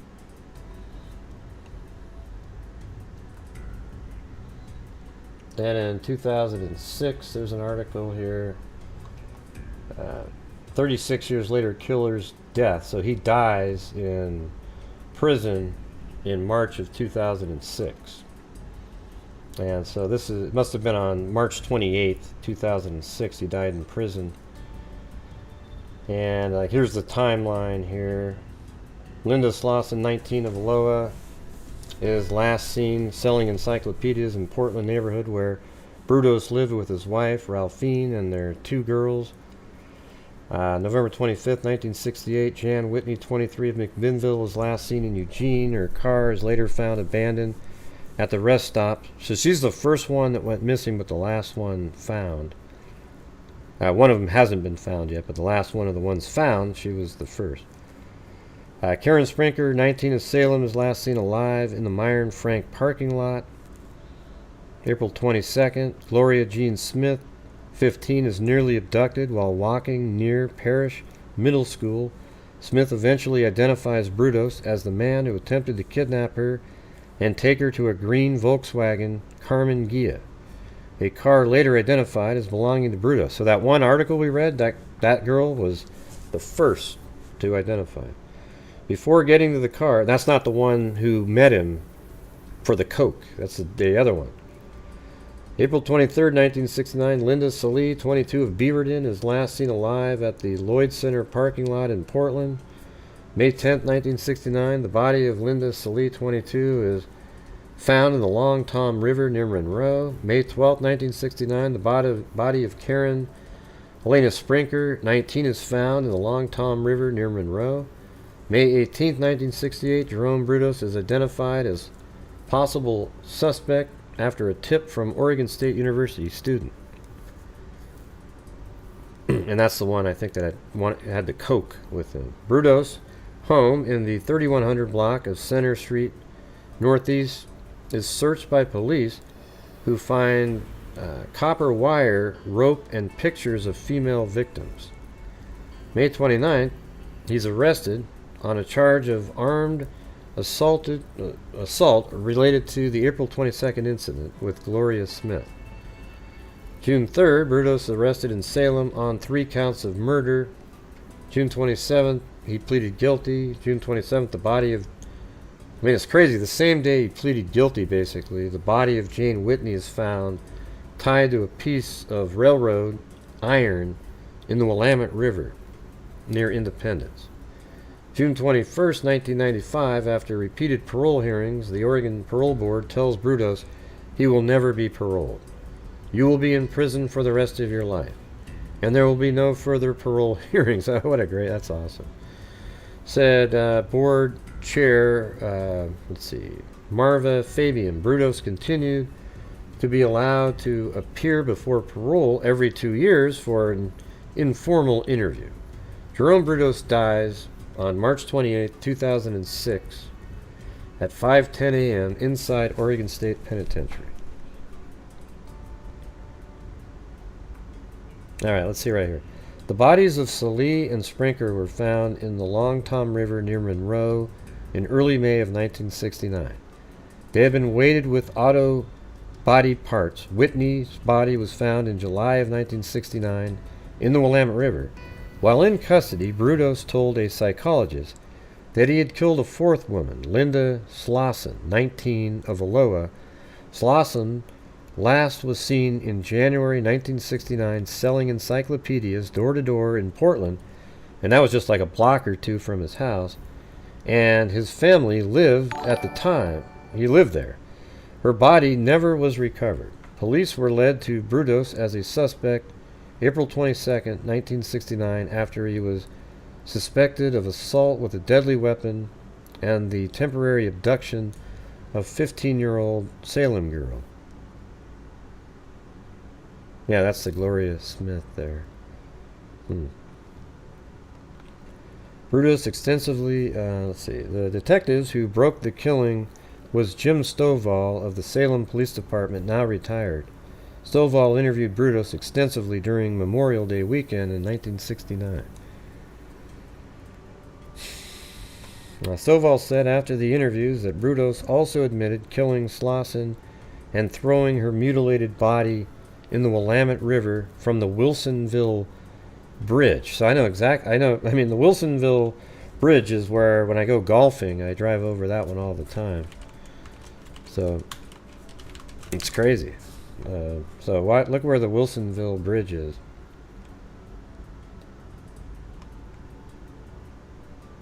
That's the railroad bridge. So I'm pretty sure, let's see, I think this is it right here. Yeah. So this is the Wilsonville Bridge, right here. And when I go golfing, you drive over the bridge. I take this exit right here, and I drive up to over here, and this is the Langdon Farms golf course right there. So apparently she was thrown off this bridge. It's really deep there, though. Every time I drive over it looks... So this is where... get her name in there. Linda K. Slauson.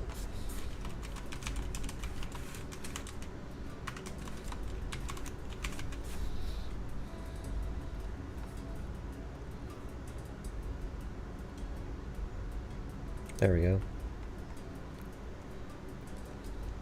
That bridge there, unless it was late at night.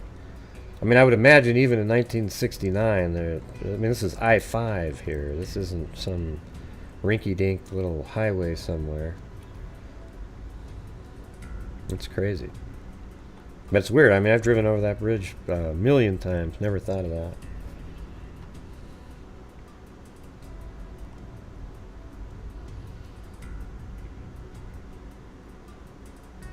Oh yeah, let me read this one. So this was in a 1970, so really kind of a long one, but I think this might tell the whole story.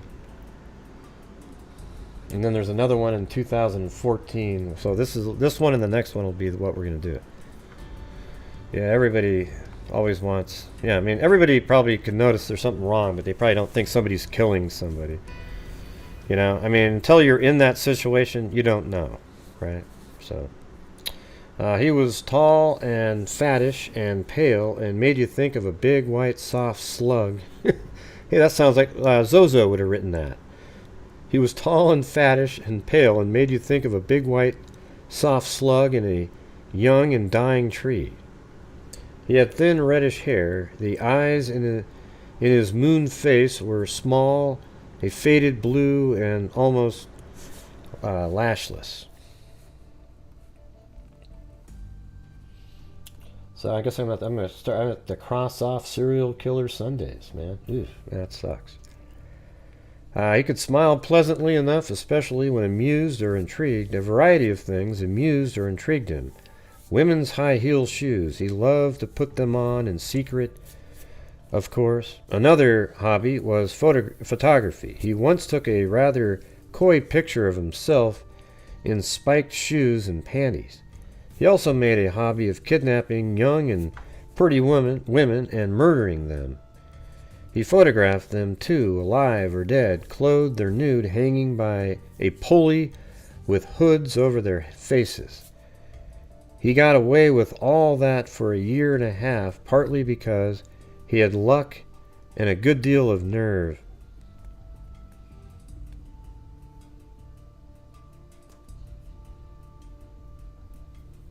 Let's see. He got photographed alive or dead, clothed, nude, or hanging. He got away with all that for a year and a half, partly because he had luck and a good deal of nerve, and partly because such killers are usually difficult to track. One of the best keys to the solution of a murder mystery is the personal motive, but he killed quite impersonally. Yeah, but I got to do shows where there's a lot of people here, and the odds of helping support my channel are a lot higher. So whenever I do these serial killer ones, it drops off the face of the earth. No, I don't wear fishnets, but you might. Maybe some black leather straps, something like that. Zozo, what do you think? You probably have a pole in your living room that you twirl around at night. Maybe you have a video camera on the internet so people can send you money at the same time. So I heard it pays well. Let's see. The locale was Portland, Oregon, and this article wasn't even written in Oregon. Somebody else wrote it. The locale was Portland, Oregon, and environs beautiful, caught in a circle of foothills rolling east of snow-capped Mount Hood, while to the west lay the Tualatin Valley and the Coast Range Mountains. There was a wave of terror, but not in the beginning, just a vague unease, one girl after another vanishing, and none of them the type that runs away. The first to go was Linda K. Slauson of Aloha, a beautiful 19-year-old blonde who sold encyclopedias door to door. She disappeared early in January of 1968. She was described as dependable and happy, scarcely the dissatisfied kind girl that usually pulls up stakes suddenly. A search of the car she was using disclosed her purse, and that got police to wondering, if she ran off, why leave her purse? Another thing, especially back then when, it's not like your cell phone's tracking you or something like that. Another thing, she failed to pick up a check for $125 due to her from her book sales. And that's probably quite a bit of money back then. I mean, I would say that's almost $1,000, I would think. A runaway girl could use $125, and yet there was nothing. There was nothing solid to prove that she hadn't run off. The second to go was Jan Susan Whitney, 23 and attractive, of McMinnville. On November 26, 1968, she drove to Eugene to see about re-entering the University of Oregon. After getting registration information, she got into her 1959 red and white Rambler and headed north. On Interstate 5, she stopped to give a couple of hitchhikers a ride. I thought you said it was she had a flat tire. Oh, a few miles later, the car developed engine trouble. I see. Okay. Thought it was a flat tire, though. She just managed to get over the side of the road at a rest stop north of Albany when it stalled. So it wasn't the tire, I guess. Jeez, Cindy. God damn it. You're just... A green-blue station wagon came along and stopped, and the man at the wheel offered Jan and the hitchhikers a ride. He was tall and pudgy and had small eyes, but a nice smile. A few miles later, the car developed engine trouble. Let's see. She just managed to get over to the side of the road at the rest stop north of Albany when it stalled. A green-blue station wagon came along and stopped at the and the man at the wheel offered Jan and the hitchhikers a ride. I wonder if that's the green station wagon. He was tall and pudgy and had small eyes but a nice smile. So this really, that's crazy. That's a lot more information now. So he actually pulls up next to all three of them and says that.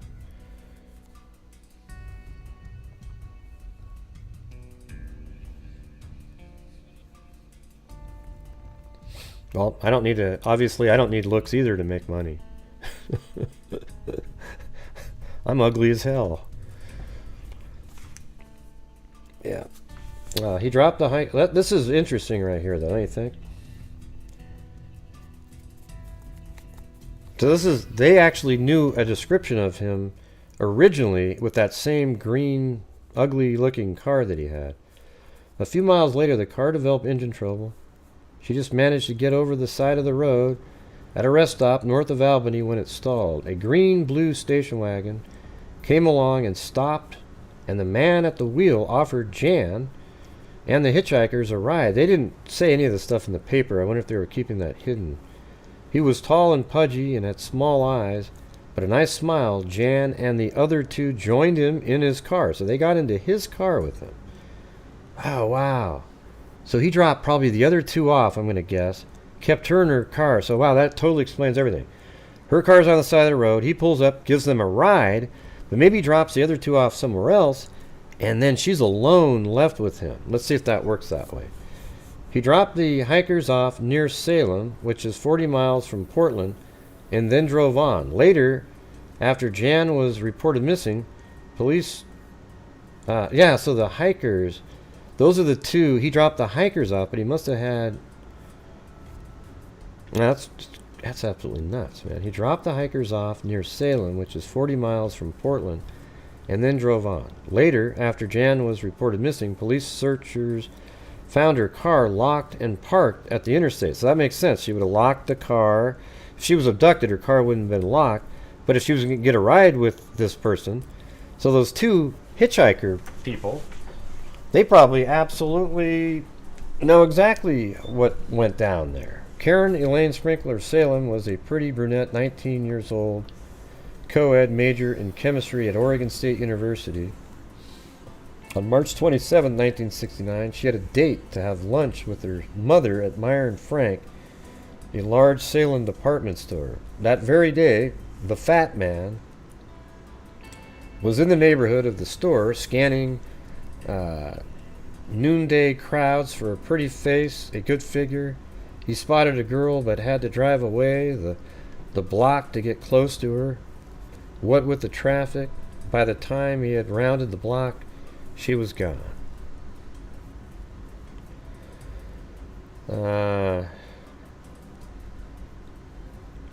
There was a big multi-level parking lot near the department store, and he went up the ramp to the roof level and saw Karen Sprinkler getting out of her car. He went over to her swiftly for a heavy man and pulled a gun, a toy job, but realistic, and told her to come along with him. All her mother knew was that Karen didn't show up for lunch and never got in touch with her. All the college knew was that she never returned to classes. All the police knew was that she drove to the parking lot and got out of her car and then vanished. The last to go of the pretty ones, the young doomed, was Linda Dawn Salee, 22, of Beaverton. She was a secretary and a part-time student at Portland State University and was planning to get married. Her fiancé was having a birthday, and she drove her Volkswagen, again, one of those crazy random things, to Lloyd Center, Portland, big shopping complex. He probably feels guilty just for having his birthday. To get him some presents. It was April 23rd. The parking garage there was underground, So this is probably based on what he told police he did. Linda parked her car and then went into a smart men's shop and bought a blue velour shirt, a pair of slacks, and a watch band. Then she headed back to the car. A man stopped her and flashed a badge, actually a phony purchasable in any novelty shop. He said she was under arrest for shoplifting and ordered her into his station wagon, probably the green car. He was the fat man, soft and dangerous. Let's see. Again, the kidnapping for that let's see. Again, the kidnapping for That's What It Was went unwitnessed. Police investigating Linda's disappearance learned simply that she'd gone shopping and that the gifts she had bought were not in her car when they searched it. Thanks, Tony Lee, and yep, happy Mother's Day to everybody. Women reading news reports of the disappearance were now getting scared. One girl had made a luncheon date with her mother and failed to show up. One bought her boyfriend some presents and never gave them to him. One left her car right out on the highway. Strange. And yet investigators couldn't call it murder. Not until May 10th, 1969, the Long Tom River is a narrow country stream winding lazily through flat, fertile farmland in southern Benton County. May 10th was a Saturday and a lovely one. George Montgomery and his son, Boyd, decided to spend it fishing. Carrying their tackle, they went to the Bundy Bridge, ironically named, spanning the Long Tom River at a point 13 miles from Corvallis, and baited their hooks and lowered them hopefully into the dark water. Suddenly, they spotted something that took all the zest out of fishing. Floating in the water, several yards upstream, was the scantily clad body of a girl. Police summoned to the scene pulled the body ashore, and it was soon identified as that of Karen Sprinker. A rope was tied around her neck, and her hands were bound in front of her. Tied to her body was a weight, a 60-pound cylinder head from a Chevrolet. That the weight was designed to keep her at the bottom of the river, but had failed to do so after formation of body gases. Divers groped around the river bottom, and 2 days later brought up the body of another girl, Linda Salee. Man, what a crappy diving job that would have been. Her hands too were bound. Around her neck was a pink commercial cleaning rag. She had been weighted down with a 40-pound overdrive unit from a Ford transmission. Both girls had been strangled. Linda hand, Karen eventually with the rope around her neck. The pink rag around Linda's neck was believed to have been a gag that slipped from her mouth. Both girls were known to have worn pantyhose. These were missing, and so were their shoes. What clothing there was on them suggested that someone else, a man, had put the clothes on. They just weren't put on right as a girl would have done. Eventually, the killer had first stripped them and then later partially dressed them. The auto parts and other material were removed to the State Police Crime Laboratory, and there Lieutenant Robert Pennick, a highly perspective man, made an interesting discovery. A wire had been wrapped around one of the auto parts, probably to lug it along the ground, and the wire had what Pennick recognized as an underwriter knot. That, in Pennick's opinion, meant the killer might be... So what does it say up here? Gotta go to the next page, I guess. Oh, this is a long one. Might be an electrician apprentice. That's his wife right there. So that's a picture of his house. So maybe we can take a look at the really quick.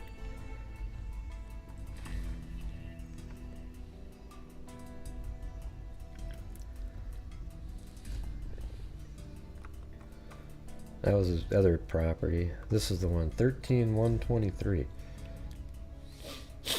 Now we can kind of verify which one is his house. I think that's it right there, yeah. And I think at one time that house likely had a driveway here, and eventually when they changed things around, they made it the driveway over here. Now the address is based on that street. But I think if you look at that, I think that's almost certainly that house. I mean, see that? How it has this part that comes out, and then the window right there, and that window's still there, and that part comes out. So this is the house right there. That is the one. It's weird too, because when you go down to Street View, it's got a whole different address, but Google Earth still puts it there. So anyways, that's the house they lived in.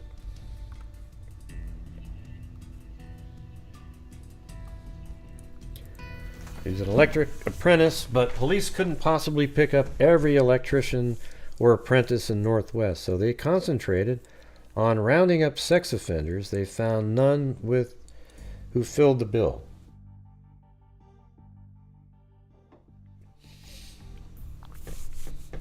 However, detectives checking through records of recent sex cases found one that might offer a fair description of the killer. In April, a man in his 30s, 6 feet tall, about 200 pounds, with light hair and dark glasses, there goes my stomach, had accosted a 15-year-old high school girl in Salem.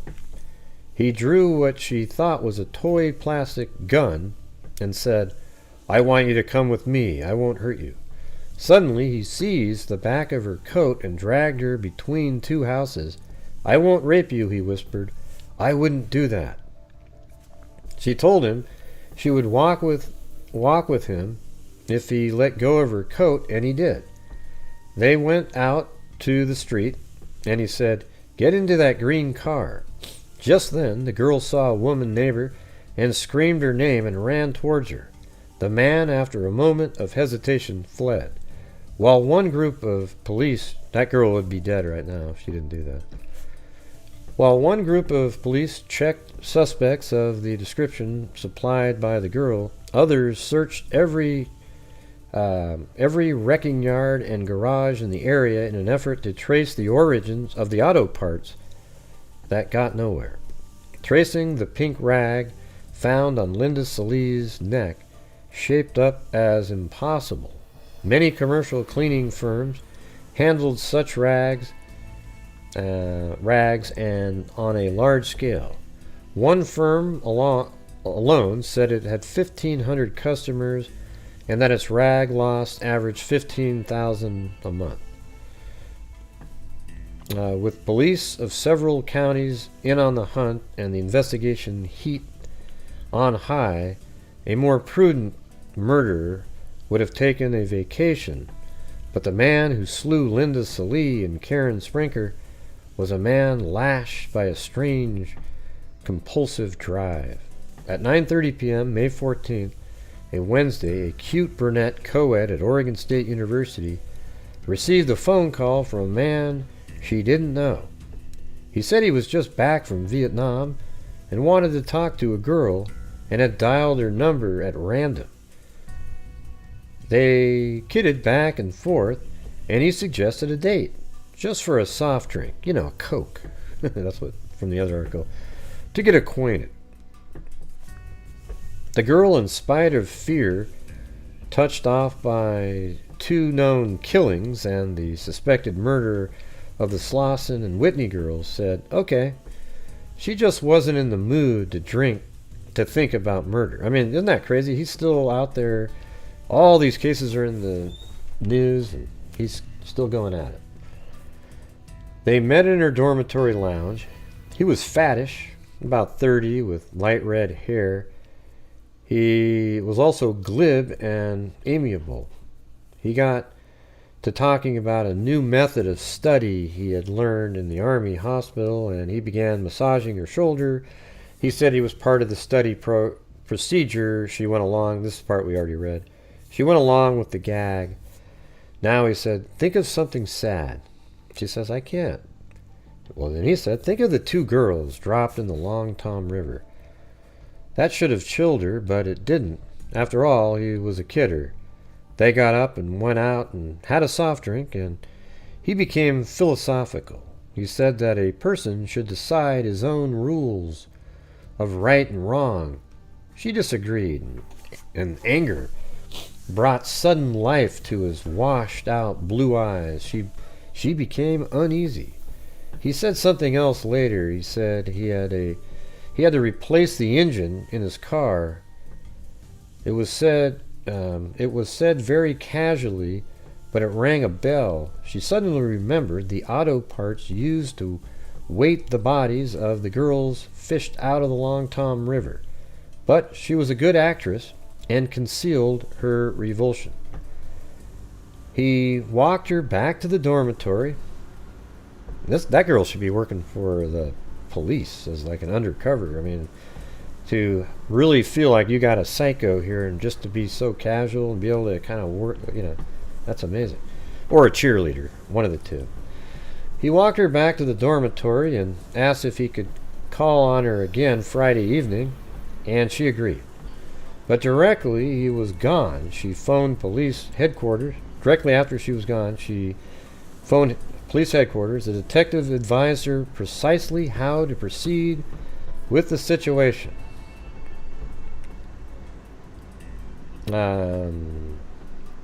Her date failed to show up Friday, but he did phone Sunday, and she said, all right. She'd seen him. Again, she called police. The man showed up this time. Detectives closed in on him.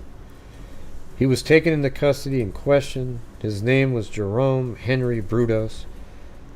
He was 30, and he worked as an electrician. That crime lab cop had really hit on the nose when he spotted that underwriter's knot. Brudos was married, the father of 2 children, and lived in a small yellow house with a rather large attached garage in Salem. Let's see, can you see that still? Yeah, there's the rather large garage. I mean, that's crazy, right? Jeez. I mean, what's weird about that garage is it seems to sort of, I don't know if it's the same, but it's kind of, well, actually it looks very similar to the one in the April Tinsley case with the siding like that, but man, is that how you get into it? It seems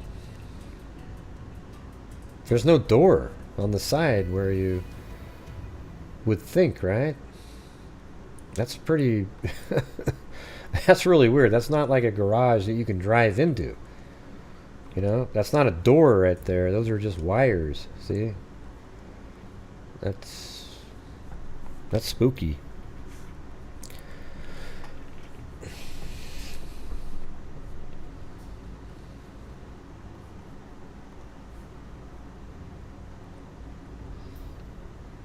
Oh, looks like I got, thank you, John and Paulette and Lillian for PayPals. The first 2 bought the notebooks, so thank you.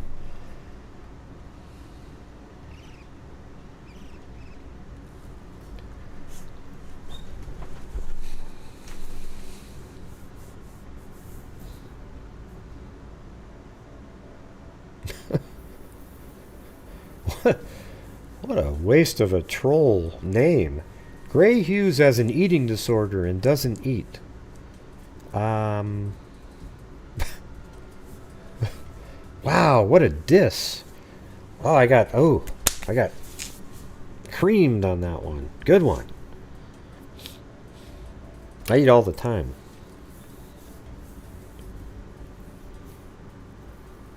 That's why I have to get on the treadmill. Anybody there?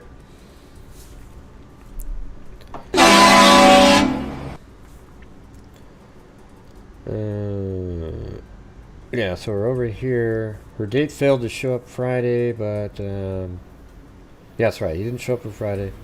Brudos was married. The father of 2 children. and lived in a small yellow house. Marion County District Attorney Gary Gortmaker disclosed that Brudos, under interrogation by a team of psychiatrists and psychologists, made oral admissions to the murder of all 4 missing girls: Linda Slauson, Jan Whitney, Karen Sprinker, and Linda Salee. When the Slauson girl vanished, he was living in the very district of Portland, within a block where she was, actually. Subsequently, Jan Whitney's body was recovered, that's right, in the Willamette River. Brudos was a camera bug, and a search of his garage, which he used as a workshop and studio, revealed hundreds of photographs. One was damning as circumstantial evidence. It showed Karen Sprinker in the nude, standing in a pair of high-heeled slippers. There was pictures of dead women hanging by pulley faces, concealed under a hood.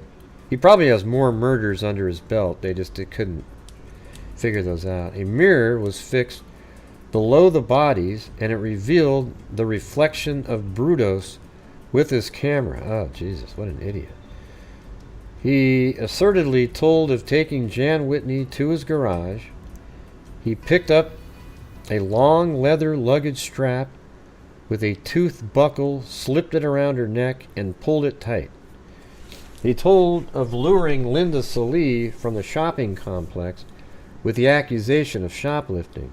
Once in the car, he told her she was being kidnapped for ransom.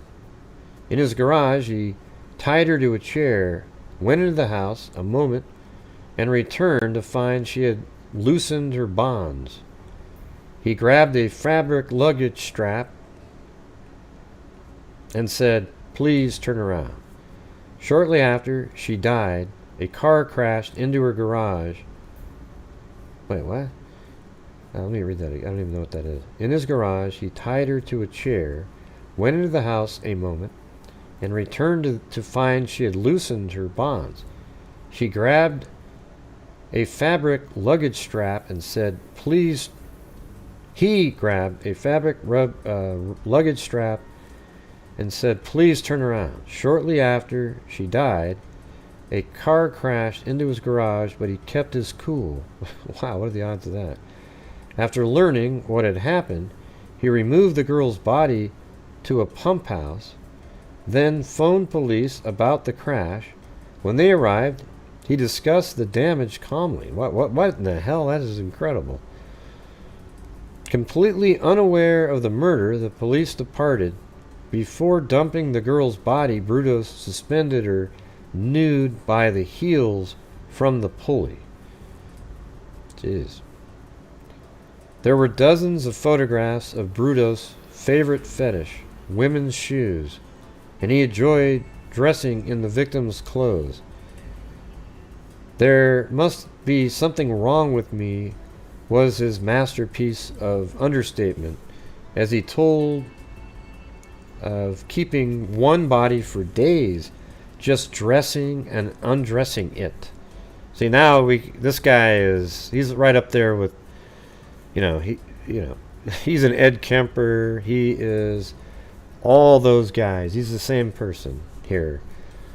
This guy's sick. All right, not sick like he's a psycho serial killer. This is exactly what you think of when you think of those guys. The shoe fetish. Let me see. Yeah, just dressing and undressing them. Okay, the shoe fetish bloomed early for Brudos. He was only 5 when he found a high-heel shoe in a garbage can. He treasured it in secret. At 17, he was grabbed for forcing 2 girls to disrobe at knife point and then photographing them, and was lodged in a state hospital for several months. See, it's interesting. It doesn't sound like he actually assaults them sexually, in the traditional sense, I guess. He boasted to one psychiatrist that he had an IQ of 160, although actually it was 110 to 120. He was contemptuous of people, and he complained that if people hadn't persecuted him, he would have gone far in the world. All this suggested a paranoid personality, a doctor said, but all the doctors who examined him agreed he was sane. Analysis indicated he couldn't obtain satisfaction from the normal sexual act, so he turned to killing. He knew he was going to kill the girls when he picked them up. One psychiatrist said, it was what I'd call lust murder. That implied that Brudos got a thrill from the mere act of killing. There goes my stomach again. But his admissions indicated he had made forcible love, to a girl or, but his admissions had indicated he had made forcible love, so that means he did assault somebody, to a girl or two among those he had driven to the Chamber of Horrors, so he did have sex with them. The yarn he'd given the Oregon State co-ed he dated about having served in Vietnam was just that, a yarn. He'd finished high school and then gone to work for several companies, and one neighbor said he could fix anything that broke down. One of the police searches of Brudos' home and garage yielded lists of phone numbers of sorority and college girls' living quarters. He may have obtained some numbers of girls at Oregon State from Karen Sprinker's purse, police said. One co-ed told a newsman there was nothing unusual about girls accepting blind dates from men phoning sororities. You wouldn't do it if you were living in an apartment, she said, but here on the university community it's common. It's a common way to make dates. Really? That's crazy. And very, very risky. Without identifying the girl, district attorney Goremaker said. Brudos asked one co-ed, what makes you want to be raped like the other girls? What? Jeez. On June 17, 1969, Brudos, after first pleading innocent by reason of insanity, appeared in Marion County Circuit Court and pleaded guilty to the murders of Karen Sprinker, Jan Whitney, Linda Salee. He was sentenced to serve consecutive 3 life terms. In August, Oregon, just about recovering from the horrors of the Brudos case, was jolted anew when his brunette wife, Ralphine, 25, was indicted for first-degree murder as an accomplice in Karen Sprinker's death. Witnesses who appeared before the indicting grand jury included Miss Brudos' own 7-year-old daughter. The trial opened late in September. A woman witness said that while visiting a relative living near the Brudos home, she saw Brudos and his wife force a gagged, blanketed, covered young woman into their house on March 27th. Well, if she was covered with a blanket, how do you know she was gagged? The day Karen was taken there. However, the testimony was sharply disputed by other witnesses, and Mrs. Brudos was acquitted. But even with good behavior on his part, Ralphine won't be reunited with her husband for a long, long time. Authorities figured he would have to serve at least 30 years before becoming eligible for parole. But remember, he was told at some point he's never getting out. Brudos himself asked psychologists, would you feel safe if they let me out tomorrow? What do you think? Would I do it again? The psychologist didn't reveal his reply to the defendant, but he told a reporter, it's hard to connect Brudos with this horrible person, you know he is. He's likable, has a good sense of humor. I mean, isn't that just, this guy's right up there with some of the worst. I mean, this guy, had he not been caught, would have just kept going and going. He's exactly the scariest type, the ones that blend in. You know, look at how this guy's talking about him. Like, wow, he was funny, and even when he went on the date with the girl at the school, she willingly wanted to see him again. So it wasn't like he's some awkward nut job until he said the thing about, we should be able to make up our own rules in society. It wasn't until his comment back to her about, you know, hey, think of something sad. Yeah, think of the 2 girls killed, that she started to come on, you know, figure something out. Of course, 30 years from now, Brudos might be a different man, and then again, maybe he won't be. So this article is 52 years ago, this one.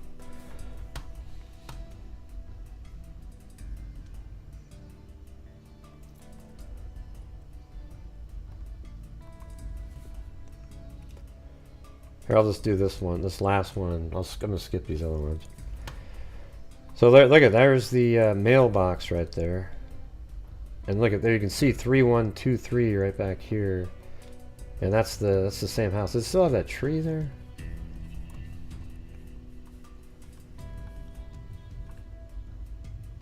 Hey, wow, thanks, Sarita.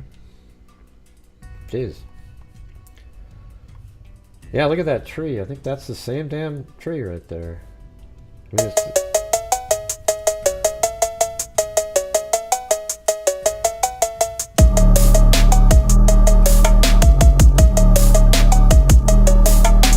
Prime does sector. I'm sorry. Kind of a small taco. Where is it? Oh. Well, it would have been bigger if I had it up on the screen. Thank you, Serena. Let me see the taco dance. Thank you. It's kind of a small... Yeah, that looks like the only thing that's different is, you know, the siding that they put in here, this brick. That wasn't part of the original home. This stuff here is, though, like the siding that goes there. Looks like they put that in later.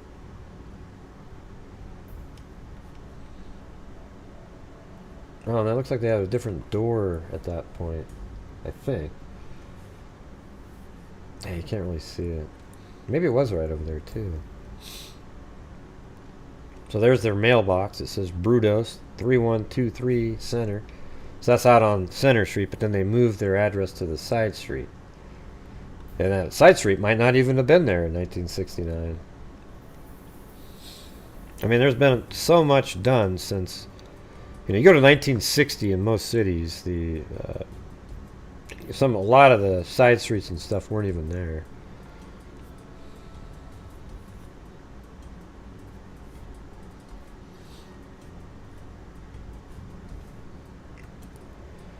The Real Heel, it says. This is from the Daily News, New York City. I mean, isn't that amazing? In Oregon, to have a just absolute psycho. That's what he looked like later. Wow, that's creepy as shit, man. Oh, and let me show you guys something.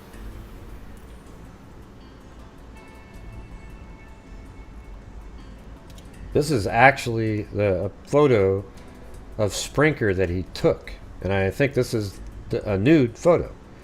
Look at her face. Almost out of defiance right there. But this is, he took this picture. I think they cropped out. I think it's probably longer. You can see that's probably, you know, she's probably nude. And, wow. Is that crazy or what?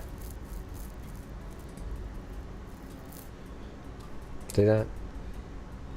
I mean, it's interesting looking at her face in that picture. Man, I wish we could just be serious for 5 minutes.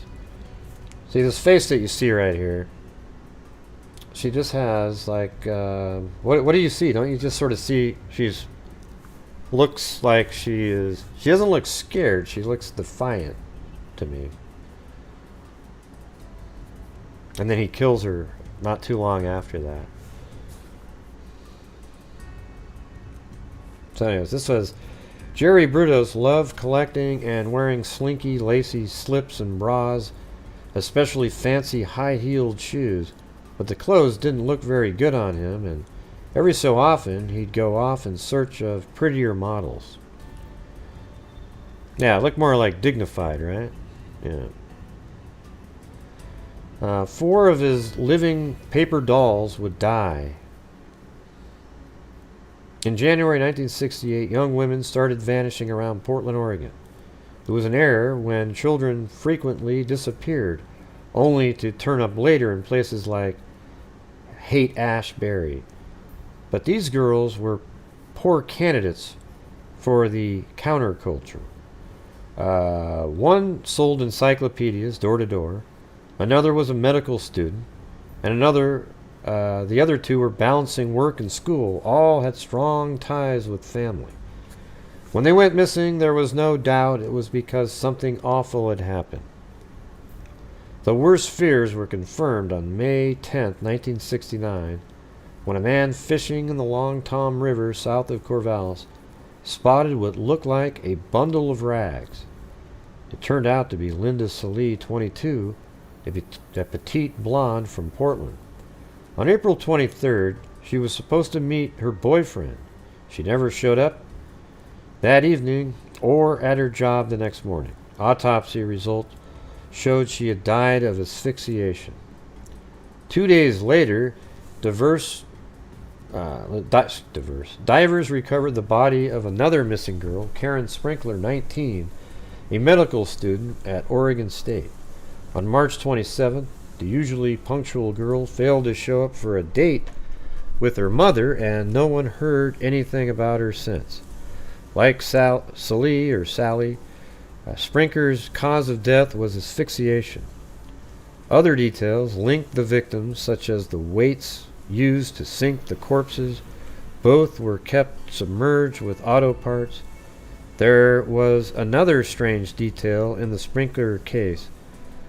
Both her breasts had been sliced off. See, that's the girl that we were just looking at. Is that just sick? There was another strange detail in the Sprinkler's case. Both her breasts had been sliced off, and although she was still wearing the clothing she had on the last time anyone saw her alive, her bra had been changed to a black one that was too big for her. The cups had been stuffed with paper. Co-eds in Sprinkler's dorm at Oregon State University told detectives that they had recently been receiving odd phone calls from a man who said he was a lonely Vietnam veteran and boasted of extrasensory perception. Then he asked them out. Only one agreed, wrote Ann Rule in her book, On the Case, The Lust Killer. On April 22nd, the student said she met her mystery date, a tall, fleshy redhead with freckles. He wasn't terribly attractive, but she found most off-putting was his tendency to blurt out odd and disturbing thoughts. Like, how did you know I would bring you back home and not take you to the river and strangle you? That's always a good line on a date, you know. One encounter was more than enough, but detectives persuaded the girl to call for a second to set up a trap. They grabbed Jerry Brudos and questioned him. They ended their interview with strong suspicions, but not enough evidence for an arrest. Their suspicions were strengthened when they probed his history. Born in 1939 in South Dakota, Brudos was obsessed with women's clothes, especially sexy shoes, and as far back as early childhood. His fascination seemed to be a rebellion against his mother, who recalled later always wore sensible footwear. He hated her. At 5, he started his high heel collection with a fancy patent leather pair recovered from a dump. Later, he tried to swipe a pair of pumps that his first grade teacher kept in a drawer. At 17, after years of stealing underwear and shoes, 2 attacks on teenage girls landed him in psychiatric ward. Doctors examined him and found him to be immature but not dangerous. In less than a year, they sent him free with advice to grow up. Okay. Really? Holding a knife? Having somebody undress and then taking pictures and give him a year? What a joke. A stint in an army ended early because of his peculiar ways. He later drifted into marriage with a sweet, submissive woman, became a father, and flitted from job to job.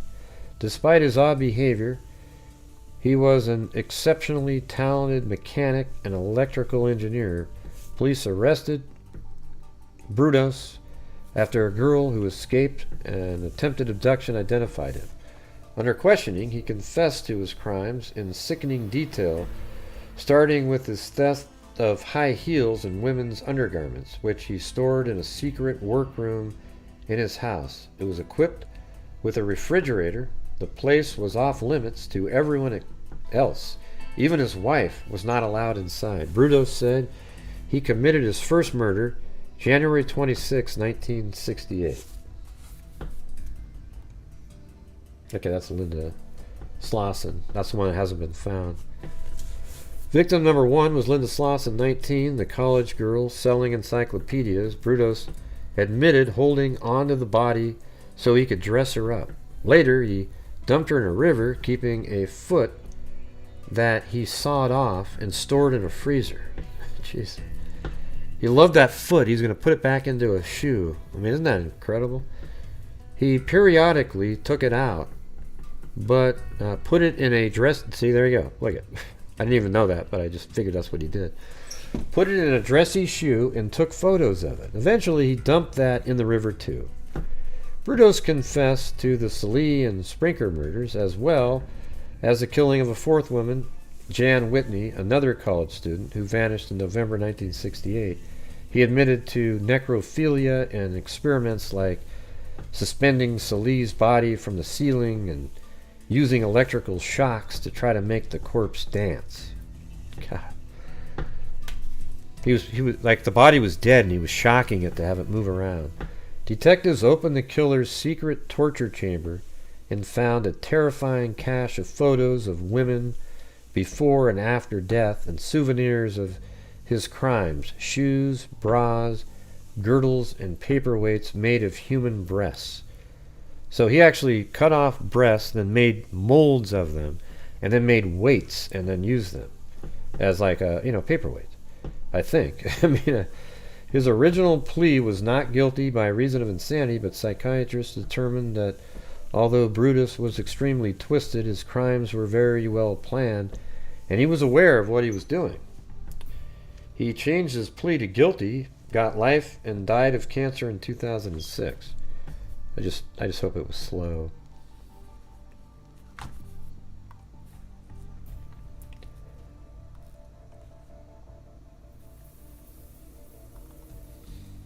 Yeah, this is that Murderpedia site.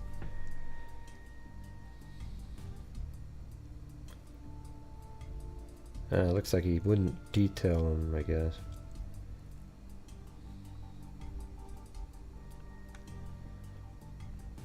Yeah, that might be an interesting book to read, though. The one by Anne Rule, I think it was.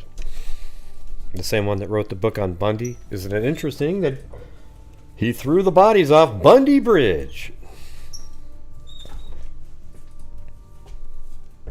Yeah. Yeah, because you would have been able to be onto him, Zozo. So everybody else, man, she had to have something to do with it. Yeah. There was actually a police officer back then that said, he was so thankful to the defense team because he was there and he knew what the situation was. And so I'm going to go with that guy. He was on the scene. I couldn't find that part when I was reading through it though. But anyways, yeah, that was a pretty crazy case, right? I doubt it, Cindy.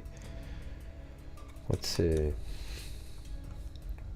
I wondered if the people that live in the house know the history of it. I don't know. I'd have a hard time living there with that. I mean, if there was just a random murder, maybe you could live somewhere, but this is like a torture chamber. It's got to be a haunted house at this point.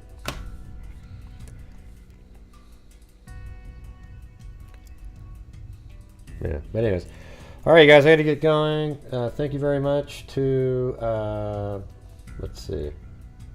Not going to be able to spin again tonight, but hey, that's cool. Annie T, Vanessa Dance, Traveling Teresa, Dan Hodemaker, Marie Crossley with the cat eye, the Lisa L, new member. Kathy Friedenmaker. Lisa L, Jim Lon, Georgina Stoliker, Peter Kubi, Billy Juliana, Annie T, Jessica Schubach, Linda Howe, and then I gifted 5 memberships. That's what we'll be doing. John Dunn, Brown Eyed Girl, because he had him in his shop. That's why. Nobody was allowed in there but him. Kenneth Colton, 4 months. Teresa Murray, Eugenie, Teresa Murray, Georgina Stoliker, Cindy J, Tawny Lee, and Sarita with the Australian cat eye at the end. Yeah. Thank you, Kit Kat, right at the end there. All right, so tomorrow, during the day, I'm going to do 1 day worth of, I think it's Juan Martinez takes over in the questioning of Jodi Arias for the first time, and boy, is that stuff entertaining. It's good stuff. I guess you have to sing happy birthday, Mary Lou. What do you mean, Gray? I don't want to sing happy birthday. Well, it's for Tracy. Chewbacca? I think she likes you sometimes, I guess. Chewbacca, if you want. Well, if she likes me, then I'll sing it. I mean, why can't you sing it if they don't like you, though? Well, because I wouldn't want to sing it at that point. I guess that makes sense, you know? You know what I'm saying? I don't know what you're saying, Mary Lou. Jesus. Happy birthday to Tracy! Happy birthday to Tracy! Happy birthday, dear Tracy! Happy birthday to you!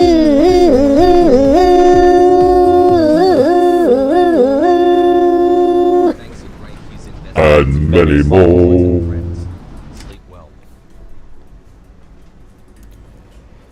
Hey, thanks, John Dunn. Not too bad, Mary Lou. Not too bad. Hey, Greg, what about me? I said something too. Hey, John Boy, shut up. Yeah, I did do good. Thank you. Thank you. Oh, God. Holy crap. Unbelievable.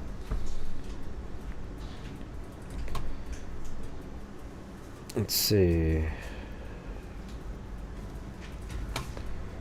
All right, everybody. Thank you for being here. We'll see you guys later. Tomorrow, during the daytime, we'll do the, like I said, the Jodi Arias, Juan Martinez starts the cross-examination of Jodi Arias, and it goes on and on for days and days again.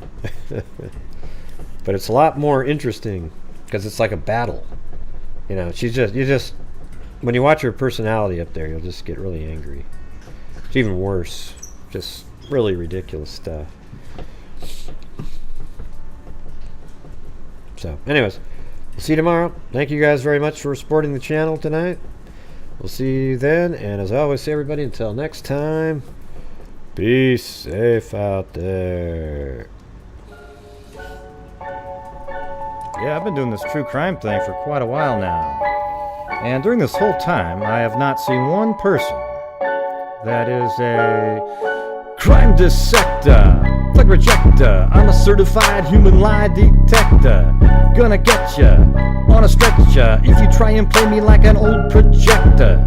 Crime sector is my nectar. Professor Grader's gonna give another lecture. Crime collector, freak connector, and I'm always gonna be a pup protector. Fool deflector, interceptor, and I'm meaner than a spectre with a vector on his pector. With all respect, y'all, just remember I've a temple fucking check ya. I have no agenda, I'm no pretender, and I'll serve it to you straight without the blender. And in the end, I'm gonna send ya on a mission to reveal the true offender. Yeah, so I'll just get right back to work. All right, everybody? Talk to you later. All right. Well, anyways, I hope you guys thought that was an interesting show. I've never heard of that guy. Maybe I've slightly heard of him, but I don't know. I didn't remember any of the stories. I definitely didn't know it was in Oregon. I mean, that guy right there is one of the worst serial killers. He is the worst of the worst type. You know, keeping people alive and then doing all these little things for his little fetish and then killing them. He's the worst that you could possibly be. So anyways, thank you very much. We'll see you tomorrow, and be safe out there.